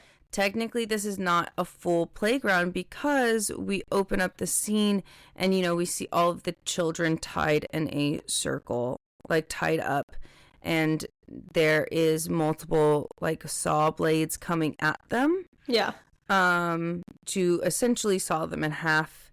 And there's one person that is not tied that needs to go and untie all of the other kids. As well as during this time, you know, this is the first time, like, they're all waking up and they're, like, kind of introducing themselves to each other, even though that they, like, the kids know each other because they've seen each other, but they don't actually know each other. Mm-hmm. And it's really interesting when all of this is happening because as the trap is going off, Geraldine is openly like, I feel like it's taking a little too long. And Fuchs is like, oh, I have repurposed your mother. And she's like, it openly stated that she felt a tingle in her beaver. Oh, God, I remember that. Oh, God. Because they introduced the mother rapey robot. Yes, in the first thing because Kayla is just sitting there yelling. Yeah, like they don't... It's okay. Kayla is pulling at her sister's ropes and she's yelling in panic. And it's interesting because Teddy, who is the first person to die, does not die by the saw trap, but dies because Geraldine's mother gets him. Yeah. And then now they are more panicked. And as like they're screaming, like she's really like struggling with the ropes, Josh remembers. Good God, I remember this so, yeah. That he has a pocket knife. But he remembers like after everybody's released. No, because the pocket knife is the thing that releases all the kids. You're right. So he instructs Kayla to get the pocket knife from his pocket. And then she's struggling to cut him out, and she finally does, and then Josh takes the knife and cuts everybody else out. And now they are running towards the first real room of the prototype. Yeah, of the prototype of the playground. And now we really get to see the kids' problem solving and comprehension of instructions really shine. Marco does take the lead in this because he has been bullied so much. He doesn't have a lot of friends. He stays inside a lot. He plays a lot of games. He says he's really great at puzzles and things like that. So it is nice to see him kind of like step up and do that. And in the first room, we see a large vat of white liquidy substance. That's disgusting. That I is milk. Never say that again. A white liquidy substance that we can infer is milk.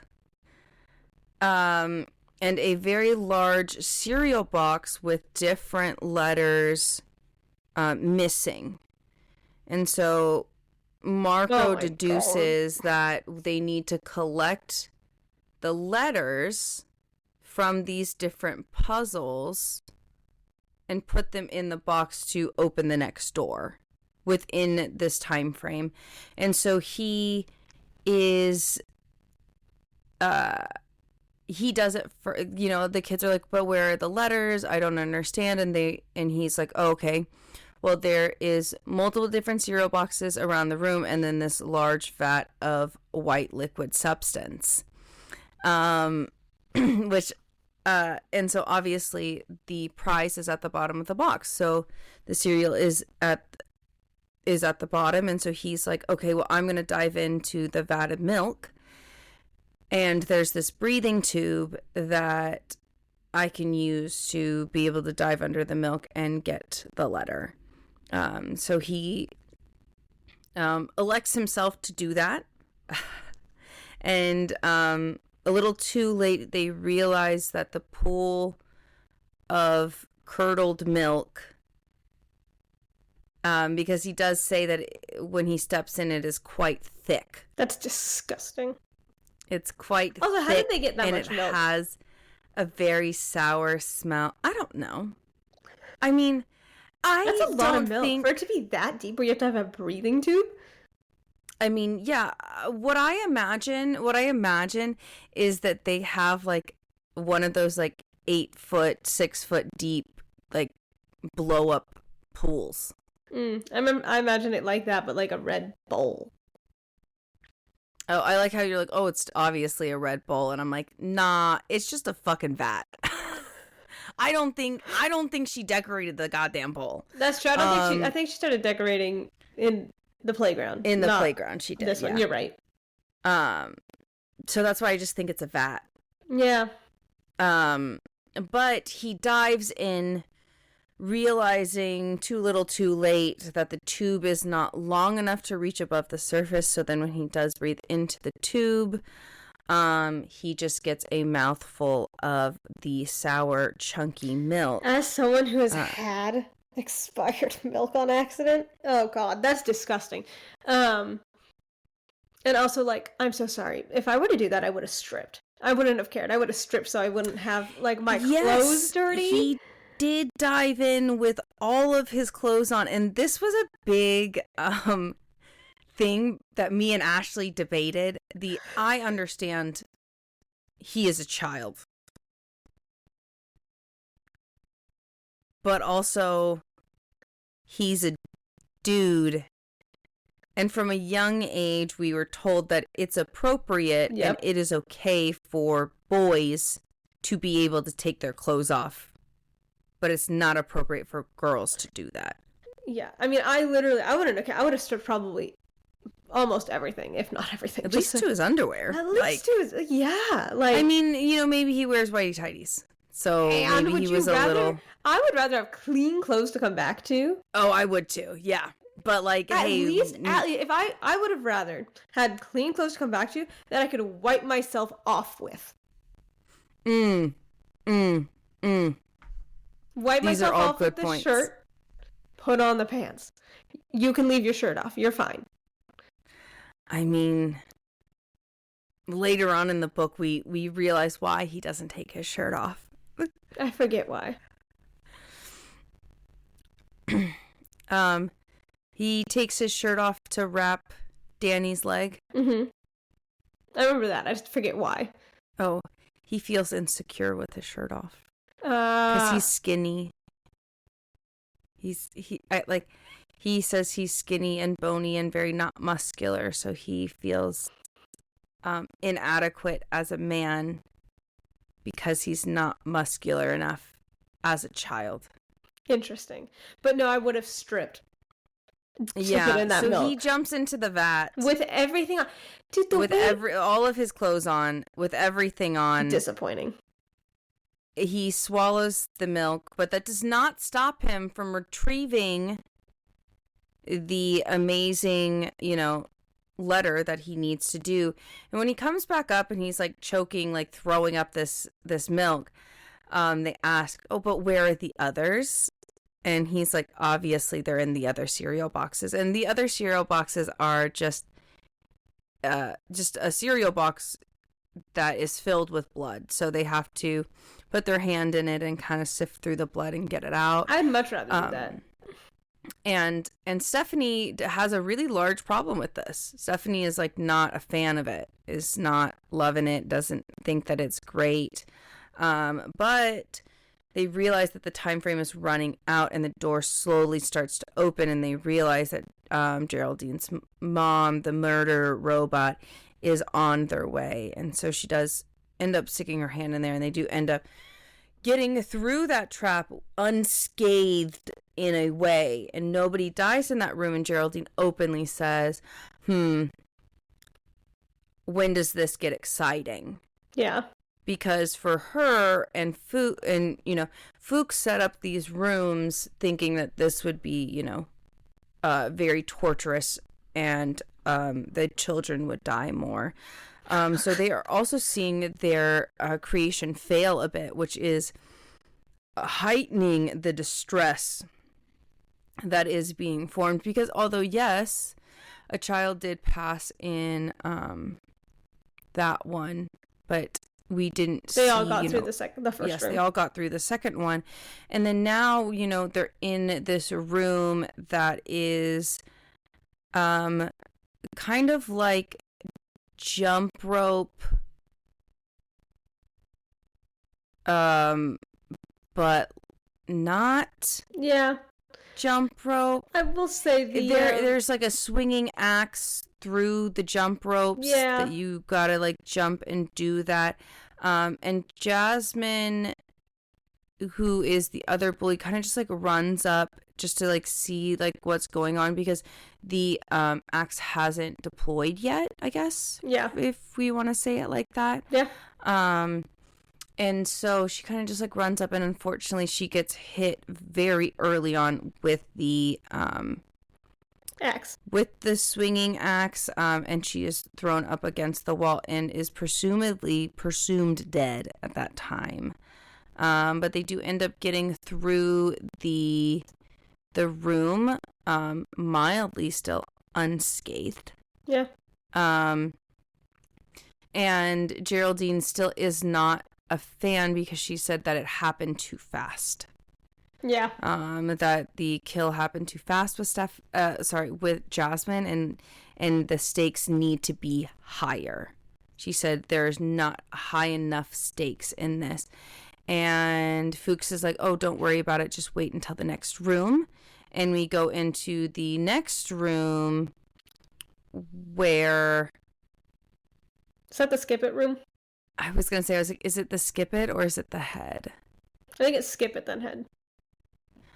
Okay. Yeah, that would make sense.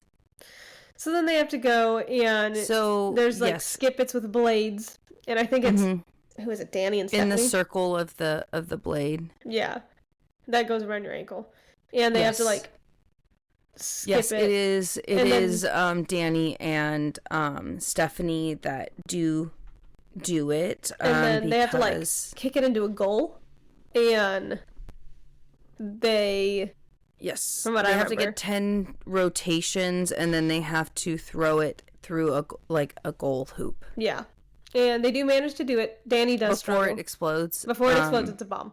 Yes, and they make it through. Obviously, their ankles are like all destroyed. Yes, now. Their ankles are. And then the next room, I'm kind of surprised. Okay, another plot hole that I have here is that if the blade is in the circular thing, like the circular plastic piece that goes around your ankle, and they're like razor blades, and you do that rotation 10 times, around your ankles is, like a lot of tendons. A lot of tendons, but like if you slice open your Achilles heel, you should bleed out and die within the next 2 to 3 minutes.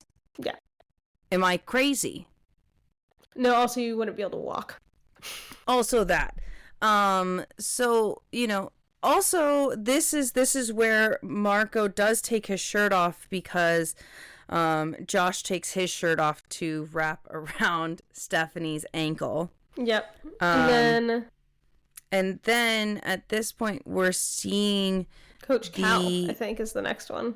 Yes, but we're seeing the kids bond a little bit more about like, oh, it's okay, like we can split up these tasks, and we're kind of seeing them bond a little bit more, and we see Josh and Stephanie make like their first point of contact, because we do know that Josh has liked Stephanie for the entire time. And Stephanie was mad at him in the beginning of the book. Stephanie was mad at him. And Kayla's like, why don't you just get with him? He wants to be your boyfriend. And then Stephanie says, well, he can't really protect us, which I'm like, damn, girl. Okay. She's very much like I don't need a man. I'm a strong, independent woman, which I'm like, yeah, you don't need that man. Yeah. I agree.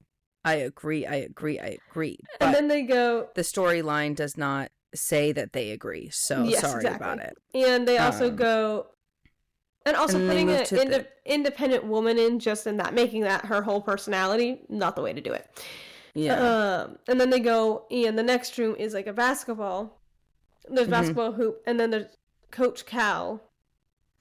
Yeah. And who they somehow kidnapped and tied up and like rigged to the trap. Yep. And so she had to make the basket, and who would let him. She had to make the basket, and it would let him go, like, free, and she misses. Yeah. And his head gets chopped off. Yeah. And she has to make a basket with his head. And she has, like, a whole panic attack. She panics. Understandably so. That would be. Yeah, absolutely. Not a great experience. She does end up making the shot. They go through to the next room, which I believe was the jumpy room, where they have to jump over. Which is the Dirty Dancing room. Yes. And so, right here, like, we're seeing, yes, the kids be tested, but we're also seeing skills that these kids already possess, which is, like, a very interesting thing to think about, was, like, the room about, like, the puzzles in the box. Obviously Marco was really great at solving that. We know that Danny plays skip it a lot with Stephanie and Kayla. We see that. We also know that, Stephanie's special talent is basketball. So it's very clear that they have been watching these kids and almost curating this experience for them in a way. But also you could say generically that a lot of kids back then did that. Yeah. Those are not abnormal children games. But it's very interesting to see that each one of these children characters have large skills that, contribute to what people might call a plot throughout the book. Yep. And, they use these skills to survive. And Geraldine is getting increasingly more upset because this is, the second room now in a row that nobody has died. Yeah. Oh, I guess this is the second room. One. Yeah, this is the second room. So then they go into they have to go. They actually introduce Matt at this time. Yep. And Matt now joins the group. He's the kid that was at the very beginning who melted on the swings. Yes, because we didn't mention this, but even though the beginning of the book does open on like the kids at the Y, the first chapter of the book is you see Matthew obviously with his dad playing catch, but we see Matthew being kidnapped and then put on a swing set by Fuchs to see what happens, and how many volts of electrocution does it take to kill somebody, I guess. Yeah. But the electrocution was not so great. There's also fire. Yes. So he ended up. They describe him looking like a melted hot dog. They do. They do. I know. I heard it today. I was like, you are looking at me like that is not the way that they described him. I'm just laughing because it's okay. Yeah. So he looks kind of like a melted hot dog. But they did end up keeping him alive for a couple of months. Like Matthew has been missing and gone for a couple of months now, because he has had enough time to recover enough from his injuries and the implant that they planted in his brain. This secret microphone recorder that they have implanted into his brain, that lets him... That lets Geraldine be there without being there. Yes, lets Geraldine be there. And tell him what to do and stuff. And tell him what to do, and like is being able to control him, kind of very similar to a living robot, because she does get to, I believe she does get to see through his eyes, which don't know how that works. And I know that she does hear everything now from a very like first person perspective. Yeah. And But yes, Matthew is reintroduced as a child that is in panic trying to also escape. Yep. And they do the jump thing, and then there's like big fans, and it's to the beat of Dirty Dancing. It's to the beat of Hungry Eyes from Dirty Dancing. Thank you.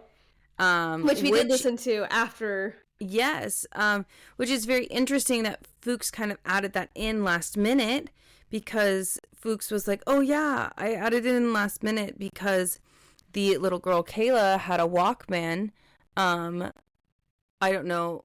Do I need to explain what that is? I don't know. Yeah, I know what it is.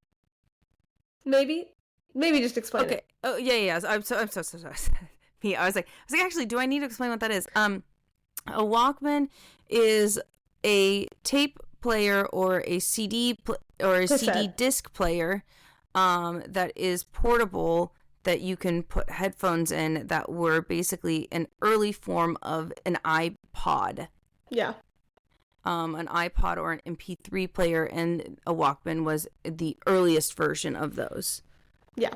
For instance, in Stranger Things, yep, Max carries around a Walkman. Mm-hmm. And she has Running Kate Up That Bush's Hill. CD, and I think it's a cassette. Oh yeah, sorry. Yes, you are correct. It is a cassette tape. Yeah.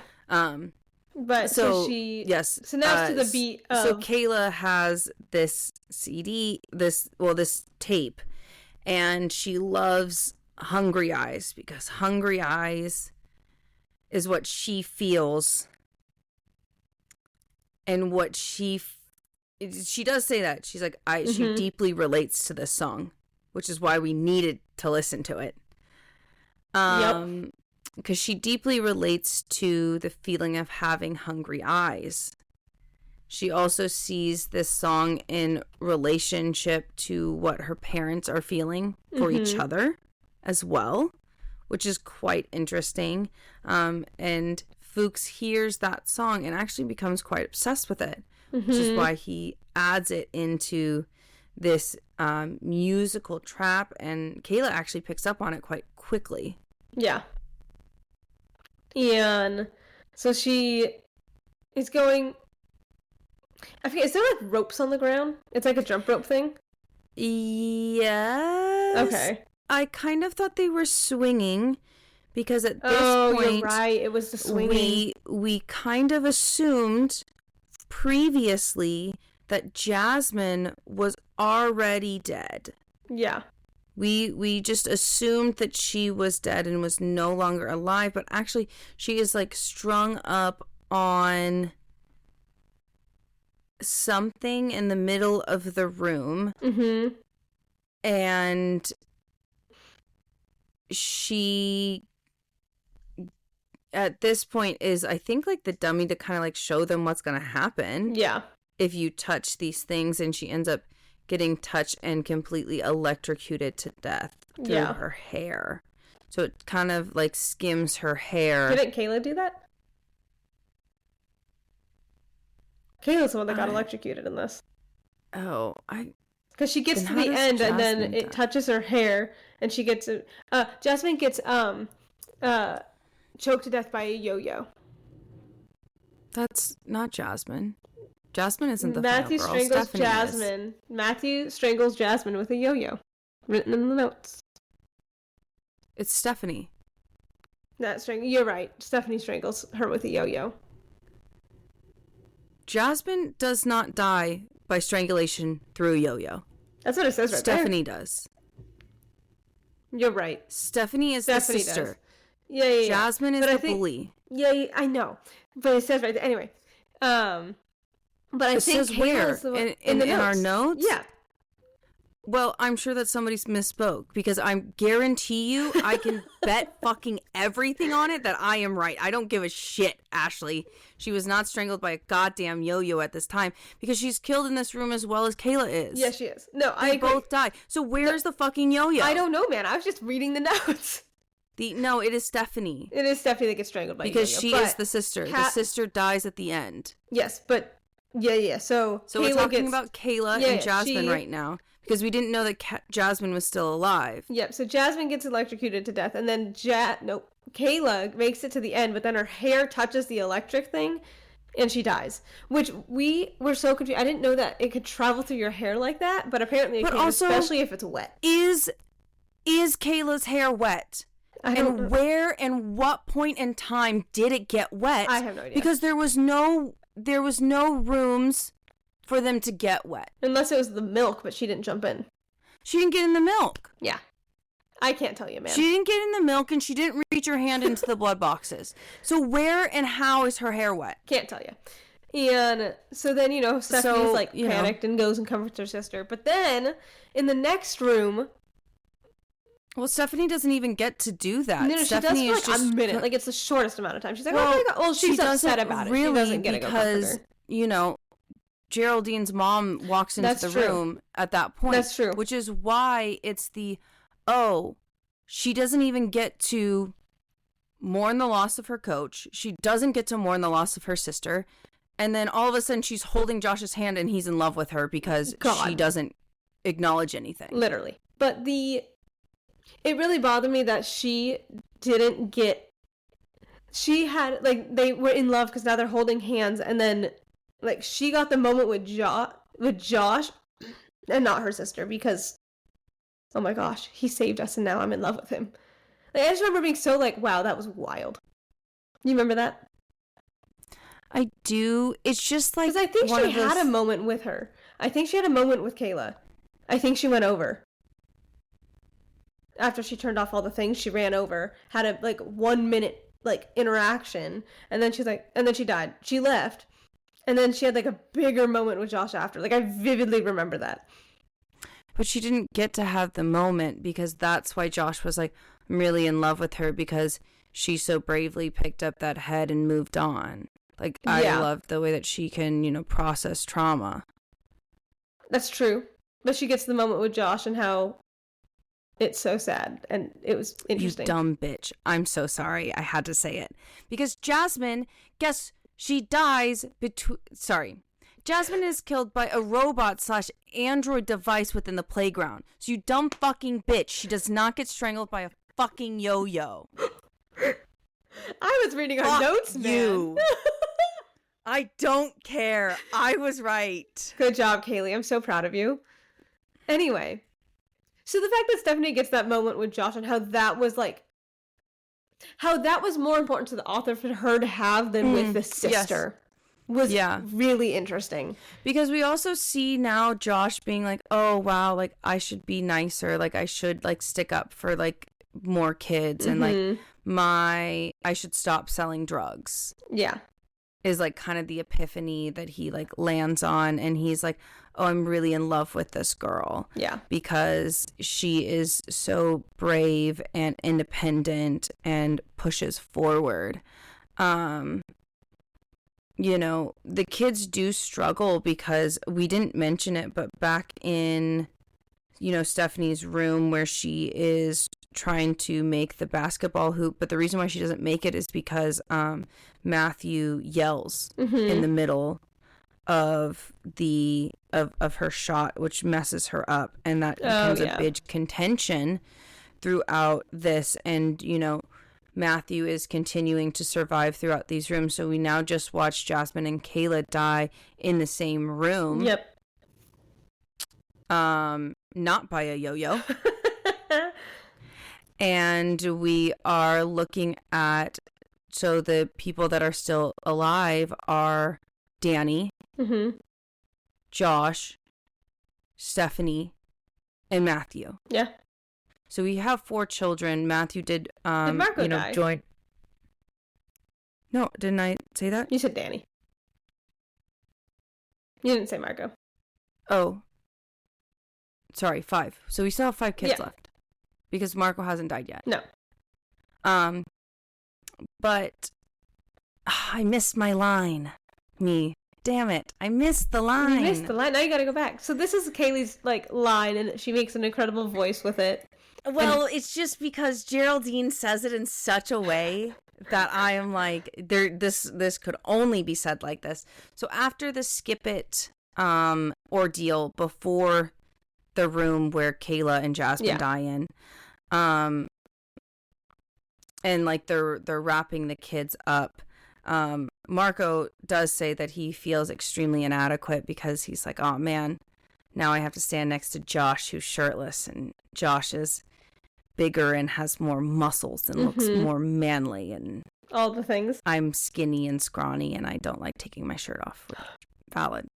But also it smells like milk, so I would have taken that shit off way earlier. Yeah, I would have taken it off before I got in the milk. But regardless of that fact, as they're transitioning into the other room, Geraldine says,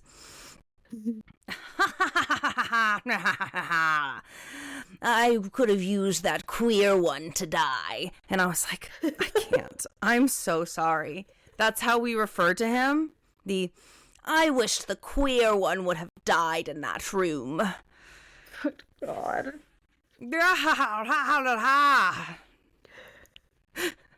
And yes, that is how Geraldine laughs, because absolutely. That is it. But also, they do use like the F word.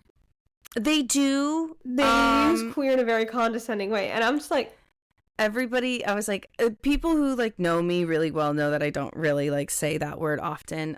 Obviously, it's not the fuck word that I'm referring to as the F word. No, we are not referring to a different word. It is a derogatory term used towards the gays, which is fucking wrong. Yeah, I don't agree. care. And it's gross. Gross word. It is a gross word. But now fast forwarding back to where we are now. You were right, because Danny and Marco die in the same room. So now we are in a room where there's basically, from the way that I see it, I kind of look at it like, when you go to a county fair and they have like the water shooting games, and you have to like put the water gun and point it at a certain target, and you watch your like little thing like rise up and it like hits the like the buzzer. That's kind of how I feel like this is. Okay. Yeah, that's how I see it. But so like the kids all have to like line up on these plates, and these the super soakers, which is another big thing that they do mention. Yeah. Which tried to help narrow down the time, which didn't really, because super soakers are still in existence. Yeah, they are. When was it first made? When was this first invented? Because I am confused about the timeline of where this takes place. So sorry. And so like the kids are all lining up, and they are, I don't really remember how this trap fully works. I don't know if you do. Because I don't know if they have to like jump a certain time, like if they're jumping on it and is what's causing the mechanism to stop pumping. I don't remember. Or I'm a little confused. I don't really remember how this room works, but what I remember is the kids are either trying to do some sort of physical task on this platform to stop the gun shooting, because once the gun is filled, it ends up shooting a spray of acid. I remember that. Yeah. So that's why I'm like, I don't remember how they try to stop it, but I do remember that Danny and Marco get. Oh, is it because it was Foursquare? Oh, wasn't it?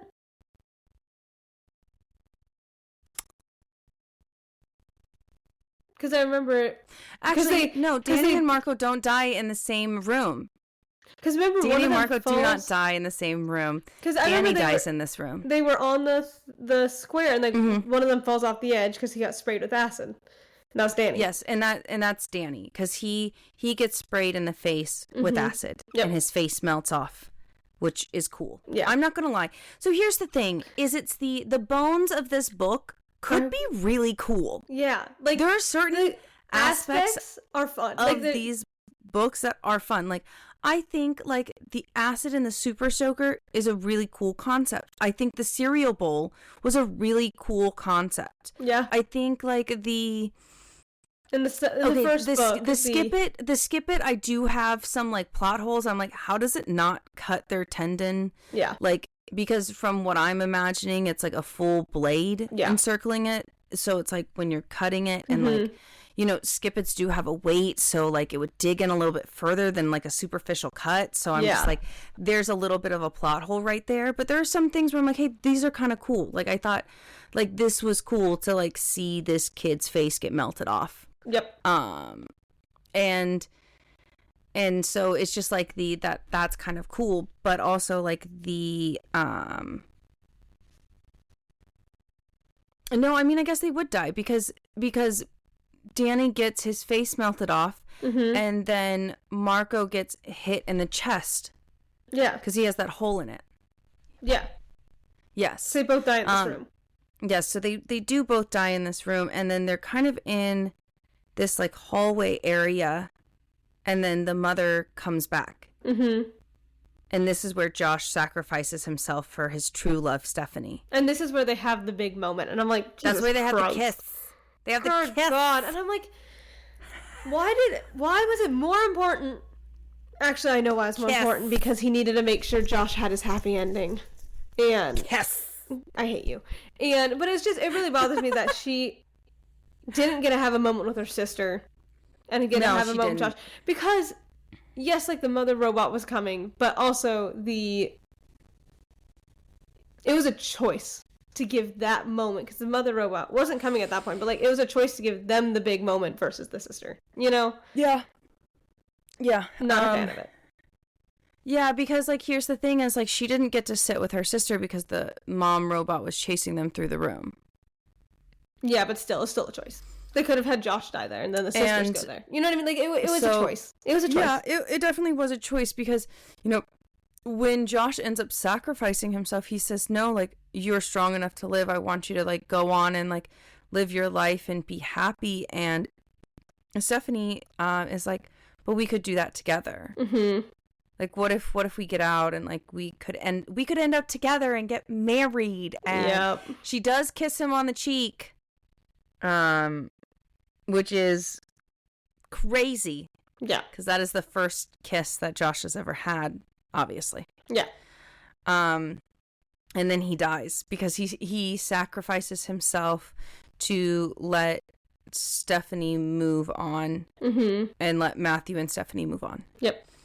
And we are now in the final, like the last and final room, where Geraldine is shocked that two kids walk through the door. Yeah. Because the acid room and like the chamber with the murderous robot is supposed to be the last and final room. And so she's like, oh, there's two now. And so now we have to have like a tiebreaker. Oh, and they fight each other. Well, and they play rock, paper, scissors. Yeah. But then they end up tying again. Yep. And she's very upset by it. And, you know, she gives them a yo-yo and says the last person, like, out wins, you know? And that's when Matthew strangles. Yes. That's when Matthew strangles Stephanie. Yep. With the yo-yo. And Rock through this entire thing is like, oh my gosh, this is wrong. And like, also Rock deeply relates to Matthew in a way because of the torment that Geraldine has inflicted on Matthew. Rock deeply feels for him and openly states that he is glad that Matthew is alive, but also knows that he must have suffered a lot, and does feel for that, even though Rock was the one who initially kidnapped him. Yeah, I don't know. There's a lot of things to say about Rock as a character, which we're probably going to get into after we kill all these kids off. And we got into it in the beginning too, but we did. But to really like round it out and finish it out, but like Matthew is obviously struggling. He's deeply deformed. Has a robotic metal piece in his head, but somehow Rock ends up convincing Geraldine to let Matthew go. Matthew won the game, and so therefore he should be able to walk out of the playground. Yeah. And go out into the world. Yeah. And like Rock helps him leave and stuff, and then he tells him like, don't be a kid. No, that's not what he says. Well, he tells him like, don't. He says weird things, but he's like, hey, like, I don't remember. I just remember being like, don't be a kid of divorce or something dumb. I was like, okay. No, I think what he said was, hey, kid, don't let this experience define your life. I remember that. And so with that, that's where people with literary degrees are like, oh, clearly this book is about the idea that you should not let trauma rule your life. Which is what they're also saying is Rock's large character arc. But my issue that he is letting go of his trauma and no longer letting his trauma rule his life by the end of the Child of Divorce, the quote unquote second book, which is the prequel, The Playground. But he goes through the same character arc. He goes through the same character arc. Yes, for sure. Absolutely. He's like, oh my gosh, we can't do this. And then in this first book, which is The Playground, he's also still very resistant. He's like, oh, fine, I'll do it. And then he goes through the same arc the entire time. Dumb.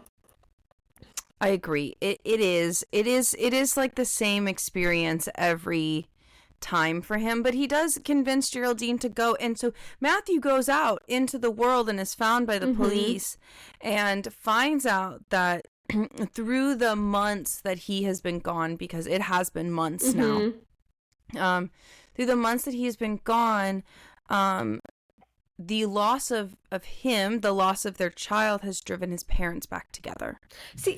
And so he now experiences the happy ending and the loving home that he has wanted.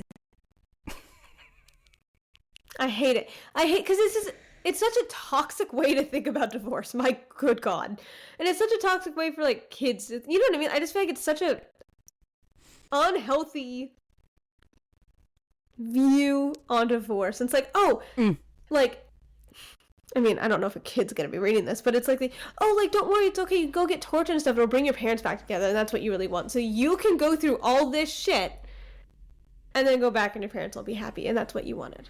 And just forget about all that. Yeah. I hate it. Dumb. That's valid of you to say that. What I am the most concerned about is that this child shows up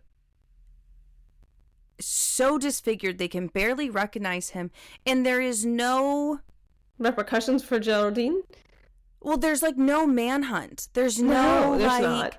Search. There's no like, hey, maybe we should capture this kidnapper who deformed this child. It's just like, oh my God, he's back. It's a happy ending. Yeah, it kind of just ends, like, drops off there, and it's Matthew that says it. He said, I can now be happy because I'm no longer a child of divorce. And then the book ends. That's like, I think, like the last line of the book. And it's, and I'm like, which is crazy to me. Crazy. Because I was like, and all this happens, and we were talking like, oh, like the kids are getting smart and blah blah blah. They really weren't. They were not getting smarter. No. And it's like, you know, we're just like, as you were describing it, and I'm like, wow, you described that better than the book did. I was like, I'm actually into what you're saying. I tried to make it interesting. I was like, wow, Kaylee, that was so interesting. Yeah. Thank you. I appreciate that. This was a very chaotic episode. Very all over the place, because that's very all over the place how the book is. I do think we need to talk about Rock's quote-unquote character arc and why we have such a problem with that. Okay, let's do it. Because, we're seeing Rock as an orphan. Yep. Who is obviously deeply concerned, very troubled, and very upset. Does not talk a lot in the orphanage. Does not have a lot of friends, because he goes around lifting furniture and things around the orphanage. And then he is chosen by this very affluent woman. Yep. Because she has estates. Yeah, and this is why I'm also like, what did she do? How are there no warrants? How is there nobody's looking for this? This woman owns multiple estates. Yeah. Like, and when I say an estate, they literally say an estate. So it's like big. I'm not over exaggerating how large these houses are. Yeah, no. Okay? They call it an estate, and I have a very specific vision of what I think an estate looks like. Same. So, and then not only that, is she's been paying Fuchs for years. Mm-hmm. And we don't see her Fuchs work. We don't know payroll. what she did. Yeah, no idea. That's a lie. She did marry rich. She did. We also know that her mother married rich, and that she also came from a small fortune of her own. So she already had fortune from her mother, and then did marry rich, but she did not love her husband. No. That was a big, thing, because all she ever did was think about her mother. Yeah. It's fine. So gross. Okay. But she was rich through blood and marriage. So actually, we do know why she has the fortune. But I don't think that this woman has ever worked in her life. Yeah. But he was adopted by a very affluent woman, and then considerably abused. Yep. Throughout his childhood, but it does seem like Rock was adopted late. Yeah. Like, he spent his time lifting things. Yes, he spent a lot of time lifting things.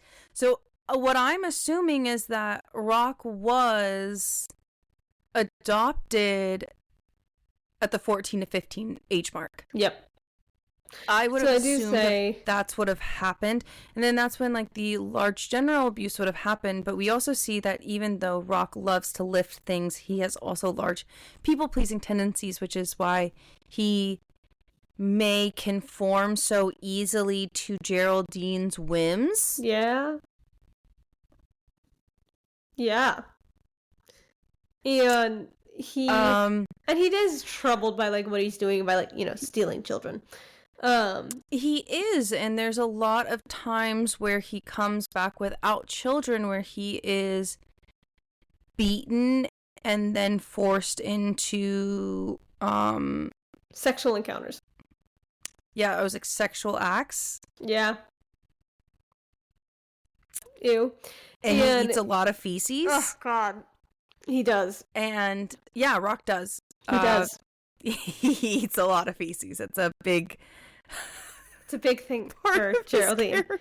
And it is also a big deal for Geraldine.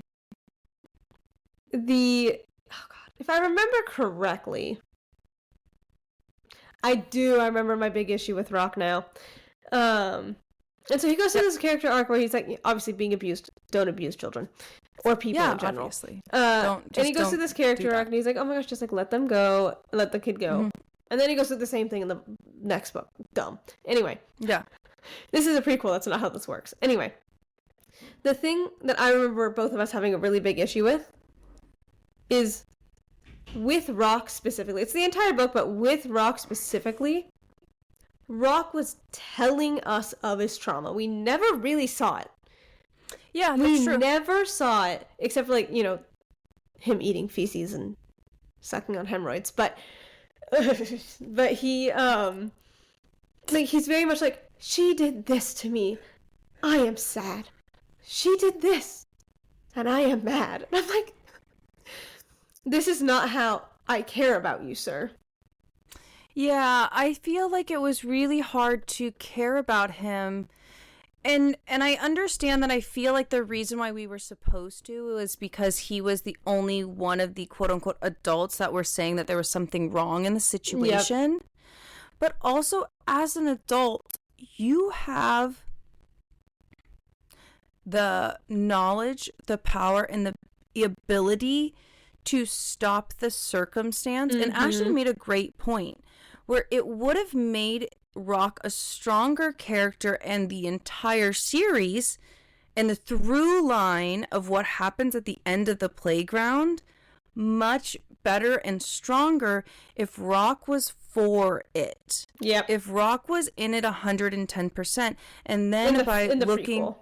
Yes, in the Child of Divorce, if he was really like, oh, I just see nothing wrong, we should be doing this, and like very much on board until he starts seeing the abuse with Matthew. And then that should have been the turning point for him, because by the end of the book, you know, we see him fighting for Matthew and saying, hey, I think we should let him go. He won the game. You know, like you need to play by your own rules that you set.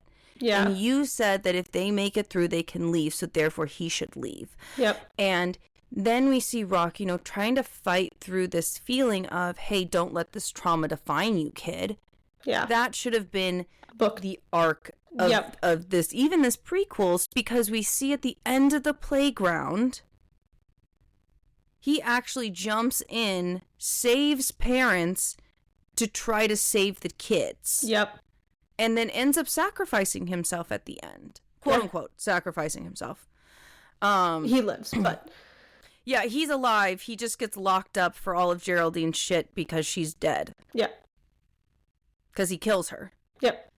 But it's also like I also agree with Ashley, if that through line was built, it would have made the series better because we don't actually see Rock change ever. We see Rock, yes, constantly struggle with the idea that this is wrong, but doing absolutely nothing to change his circumstances or the children's circumstances or bringing in the police or calling them or anything.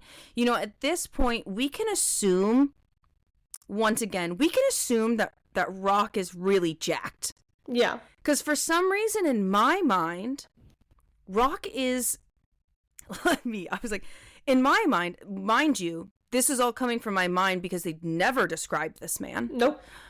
I picture a 6 foot tall, like, linebacker man. Like, yeah, okay, that's what I picture too. Bulky. Like, this man is huge. Like, when you look at this man, you're like, damn, you look like a fucking billboard.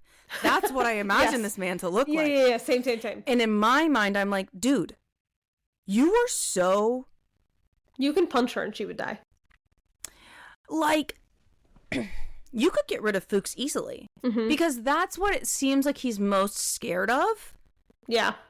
In all certain terms, is Fuchs. And I'm like, you could get rid of Fuchs very easily, I feel. Like, it seems... Because also in the next book, in the playground, it is mentioned that Fuchs feels sometimes inadequate next to Rock because he is no longer young and youthful like he used to be. Yep. And so that's why I'm like, I just feel like Rock is fucking big. He's a big boy. And I just feel like he could have gotten rid of Fuchs earlier. Yes. But we don't see that. We see, you know, a constant thing of... But also you could argue that Rock is the opposite and is showing what it looks like if trauma defined your life. That's true. Damn, I pulled that out of my fucking ass. You did. I'm sorry. So proud of you. Crazy. But it's also, like I said before, it's the... You could argue that. We could... Like you said, if he did something that's like, oh, I'm going to turn off this machine. So that one doesn't activate. But he's just telling us over and over, I don't like this. I don't like this. This makes me mad. And they're just telling us things that Geraldine has done, but just literally like a 2-sentence thing. And I'm like, this really doesn't make me... Not that I want you to go through abuse, but I don't care about you as a character. Because you're just telling me and telling me and telling me and not showing me. And I'm like, Jesus. Like, please. And I feel like that was the other thing that was like a really big, large disconnect for both me and Ashley through the writing and the lack of character description. I did not care No. about any of these kids. And it's also like, bring the parents in the we're still talking about childhood divorce, like bring the like the parents' reactions to losing the kids. It's because yes, it's the death, because if you really think about it, yes, death makes people sad, because especially if you're connected to the character, but at least for me personally, it's the reaction of the other characters that get me more. I'm like, oh, like if like when in season 4 of Stranger Things, when Eddie died, and it was Dustin's reaction. Spoilers. Sorry. It's been out for 3 years. It's been out for 3 years. I know. I just want to say it. When Eddie dies, it's Dustin's reaction, not only to him like crying over him, but when he was talking with his uncle. Yeah. Like it's the reaction. When Dustin is talking to Eddie's uncle about how Eddie was. Yeah. And everything like that. And like, did Eddie get mad? Absolutely, he did. I'm sorry. I love the compilations because Dustin's like, we never even saw him get mad. He was just always himself, and I never ever saw him get mad. And it's just like a compilation of Jesus Christ! What the fuck? It's Jesus Christ! So great. But like, Eddie was such a great character. But it's like, it's the reaction of the other characters that get me. Like, obviously it's the death, but it's also the reaction. We didn't get any of that. We didn't even get to see that because we didn't get to see Stephanie mourn the loss of her coach. We didn't get to see Stephanie mourn the loss of her sister at all. And that's why I'm like, we didn't really care. I didn't care about any of these kids. To be quite honest, I didn't care. Jasmine and Teddy's were bullies, so I'm sure that a lot of them were pretty happy that they died. You know? Actually, Danny does say it. Like, when Teddy dies, he's like, is it bad that I felt relief? Yeah.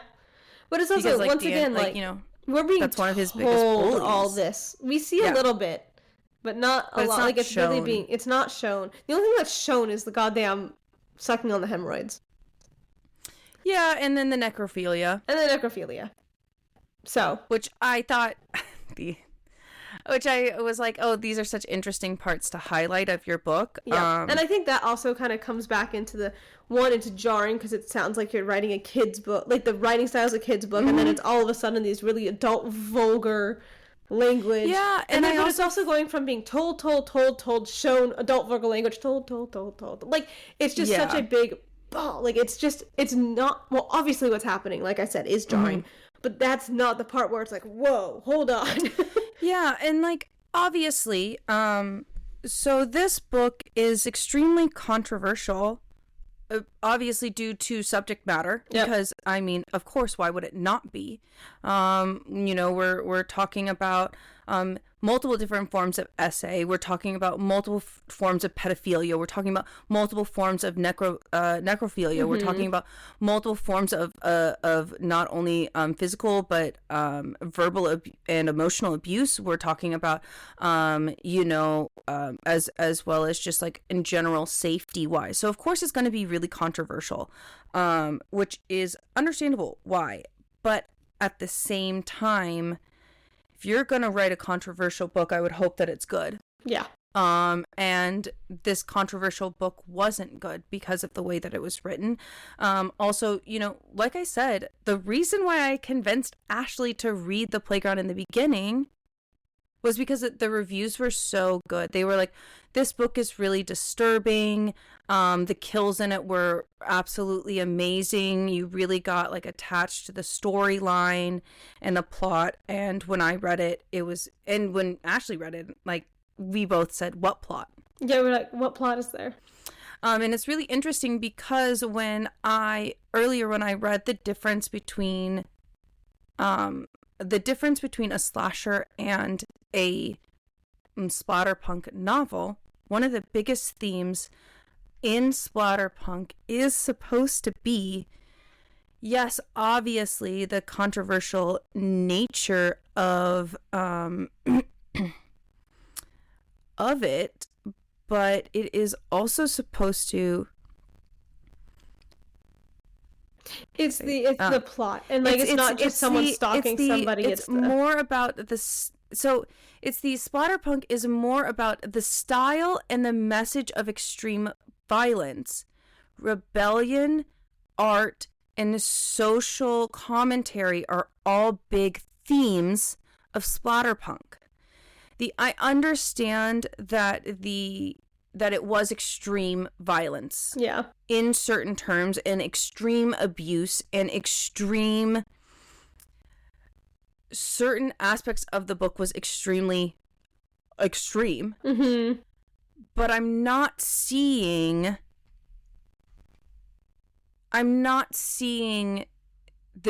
the social commentary. I'm not seeing I'm not seeing any themes throughout the book. And once again, you can argue this kids hate being like divorced, like being a divorced kid, and that this is a lot of trauma, and this is the trauma that they're going to be carried with their entire life, and like using the playground as like this is their battles, and they're going to come out unhappy, and then it's like, no, I don't agree. That was ridiculous. Yeah, I just think that like I understand, like, you know, and also like you could once again say that the theme is do not let trauma define your life. Mm-hmm. But also, we literally just see Matthew be like, wow, I have a happy ending, and then not do anything about it. Mm-hmm. Wild. And so it's like we could argue that is the message of the book, and that you should not get divorced because you're going to cause your children trauma, regardless if you're happy with your partner or not. Hate it. Which also seems like a big theme. But I'm also like, a lot of other horror books and slasher books and books in not even this genre, and not even in the horror genre, have that theme that is more pronounced and more explored throughout their books and their writings. And I think this one, I lost it. And I will admit, I do think that the book was extremely disgusting. I think that if his goal is to write gross out, quote unquote, gross out, disgusting horror, like, because here's the thing is, like, I don't even know if I consider it horror. If I consider like the gross out or disgust, I don't know if I personally consider that horror. Because that could be a part of any genre. And so it's like if we're talking in terms of that, then yeah, sure, of course it falls under the line of gross out, splatterpunk. And yeah. But I don't know, because half of me feels like it falls more under the slasher category, because what we mostly saw was we followed Geraldine, quote unquote, who is the big bad killer, and her expedition of slaughtering these children. Yep. And like the methodical process of the killing spree. Yep. And that's technically what is considered a slasher. And so I'm like, that's why I'm like, I don't even know. Yeah. I don't know if I would consider it a splatterpunk book, but also everybody else does. And I think it's because of that very gross, quote unquote, gross factor.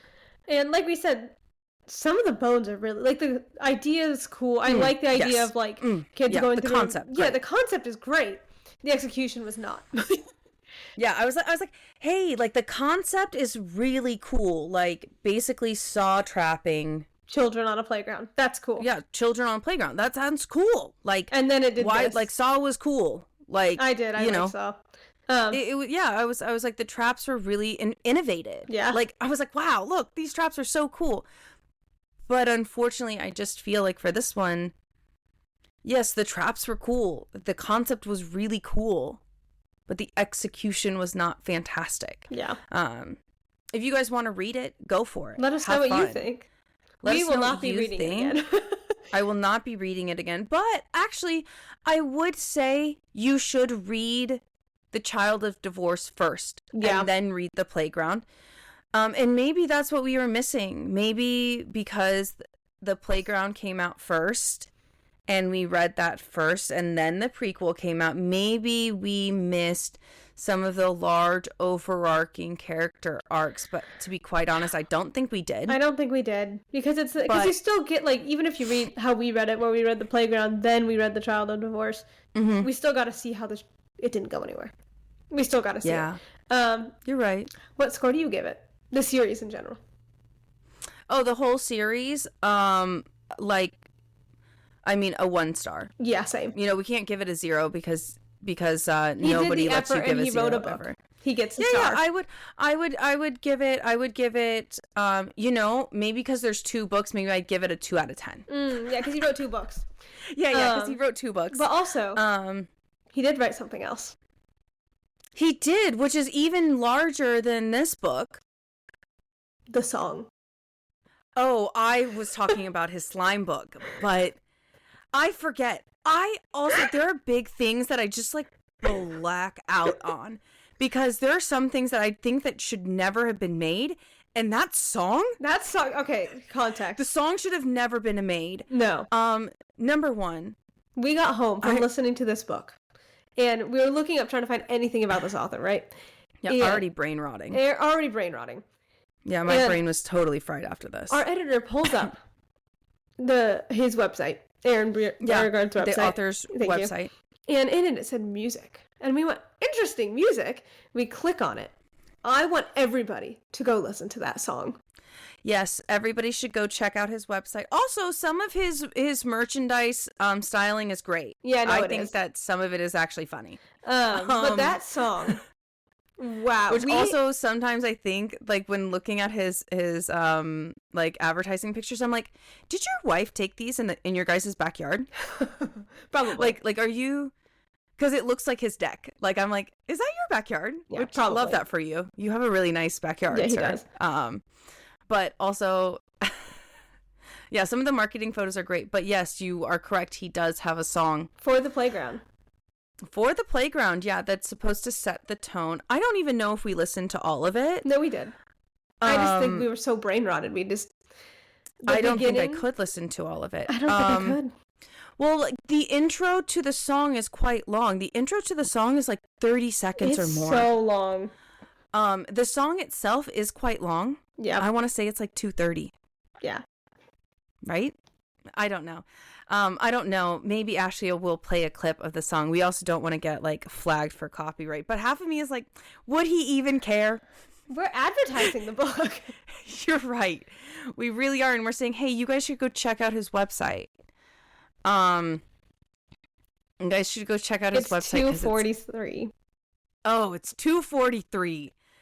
That's why I was like, man, the song is so long. Yeah, the intro to the song is like 30 seconds. I'll play the intro.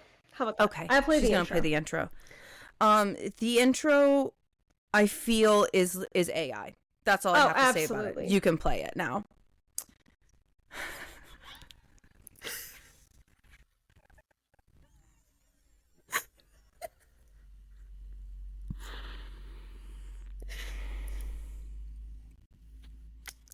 I'm so sorry. See, that's your little teaser for that song. Oh my god. I was shocked because I'm so sorry. When you hear that intro, I don't know why. I mean, I'm going to spoil it a little. It's a rap song. It is. So just to like let everybody know that is an intro to a rap song. And the tone of the song substantially changes when the rapping happens. And I get very confused about what's going on. Because it just seems, I also want to know which one of his friends rapped the song. I know, I do too. I want to know. I want to know who made that song with that man. It is such a trip. Wow, my brain is gone. I have no more thoughts. Everybody should go listen to that song Because I really want to know if I want to know if this rapper or this artist has any other music. Yeah. I want to know what the other music sounds like. Yeah. So everybody, go listen to the Playground song. It's on his website, which is... Yeah, that's on... I think it's just aronbeauregard.org. abhorror.com.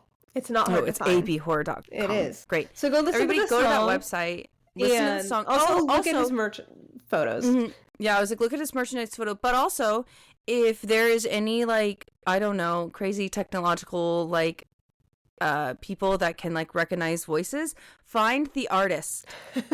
Find the artist of this song and let us know the other songs that this man has made, because I want to know. Yeah.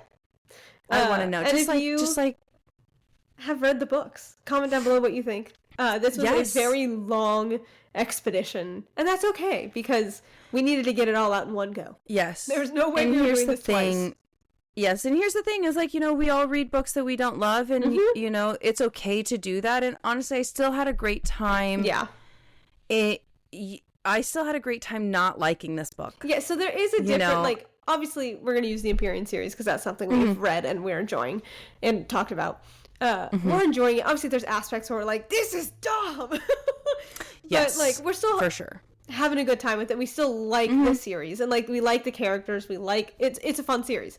And there's just something about reading a book that you really don't like and yelling about it with your best friend. There's just something about it that it's just so fun. And also, I feel like it's such a big thing that people don't like talking about the books that they don't like because they don't want to hurt someone's feelings. And my goal is not to hurt his feelings. It's just to get an opinion out there. I know Kaylee's is. It's just to get an opinion. That's crazy. I never want to hurt anybody's feelings. I'm a really nice person. You are a really nice person. But I'm just a very opinionated person, okay? And I don't hide my feelings. No, neither do I. It's very... Also, I'm really sorry if you guys ever meet me in person and I have a face. She's very kind, we promise. And I'm a nice person. I'm a nice, kind person, but my face says otherwise. I just have really bad RBF. You do. Really and bad I love RBF. You anyway.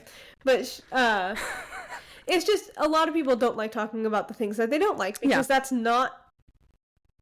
It's a big thing where, like, it's not fun to talk about it, but it can be. Make it fun. You know, like, it can be fun. And it's okay to have different opinions. Like, our goal also okay. With our community is like, hey, I know that there's a book that we are, at least I am, very excited to talk about. It's a series. And I'm not really excited to talk about it. I'm excited to talk about it and see what happens. But there's a series I'm excited to tell everybody that they're fucking wrong. Yeah. Sorry. Yeah. There's a series that we're going to talk about that, for the most part, everybody that I've seen loves that series. And we don't. Everybody loves it. Everybody loves it. And they really do. And they really, really like it. Which is fine. Like, you guys can like it. And our goal... Absolutely. And here's the thing is, like, if you guys love this series, like, if you guys loved The Playground and the sequel, please let us know why. Yeah, like I want to discuss it. I do. We want to have a conversation. That's what we want to do. And so, our goal for our community is to be able to... Everybody can have different opinions, and we all still can come together and talk about it and have a good time. Exactly. And so it's like we'd love for you guys to comment down below if you guys have read the series, if you guys liked it, what your guys' opinions on it were. If you guys thought that we were wrong, let us know too. What did we miss? What do you guys think that we missed? Things like that. Also, don't forget to like, follow, subscribe, hit all of the buttons, as well as we do have an email list, so please subscribe to that as well. And we also, if you guys would like to support our podcast in any way, shape, or form, we do have a buy me a coffee link in our bio. If not, totally okay. Thank you guys so much for joining us and listening, because that is enough. And thank you guys for coming and joining us in our little void. Yeah, and the last long thing, episode, but we appreciate you. Yeah, exactly. Long episode, but thank you guys so much for joining. And I think that's all I have for me. Yeah. So I think the last thing that we have to say to you is... What did the void say to you?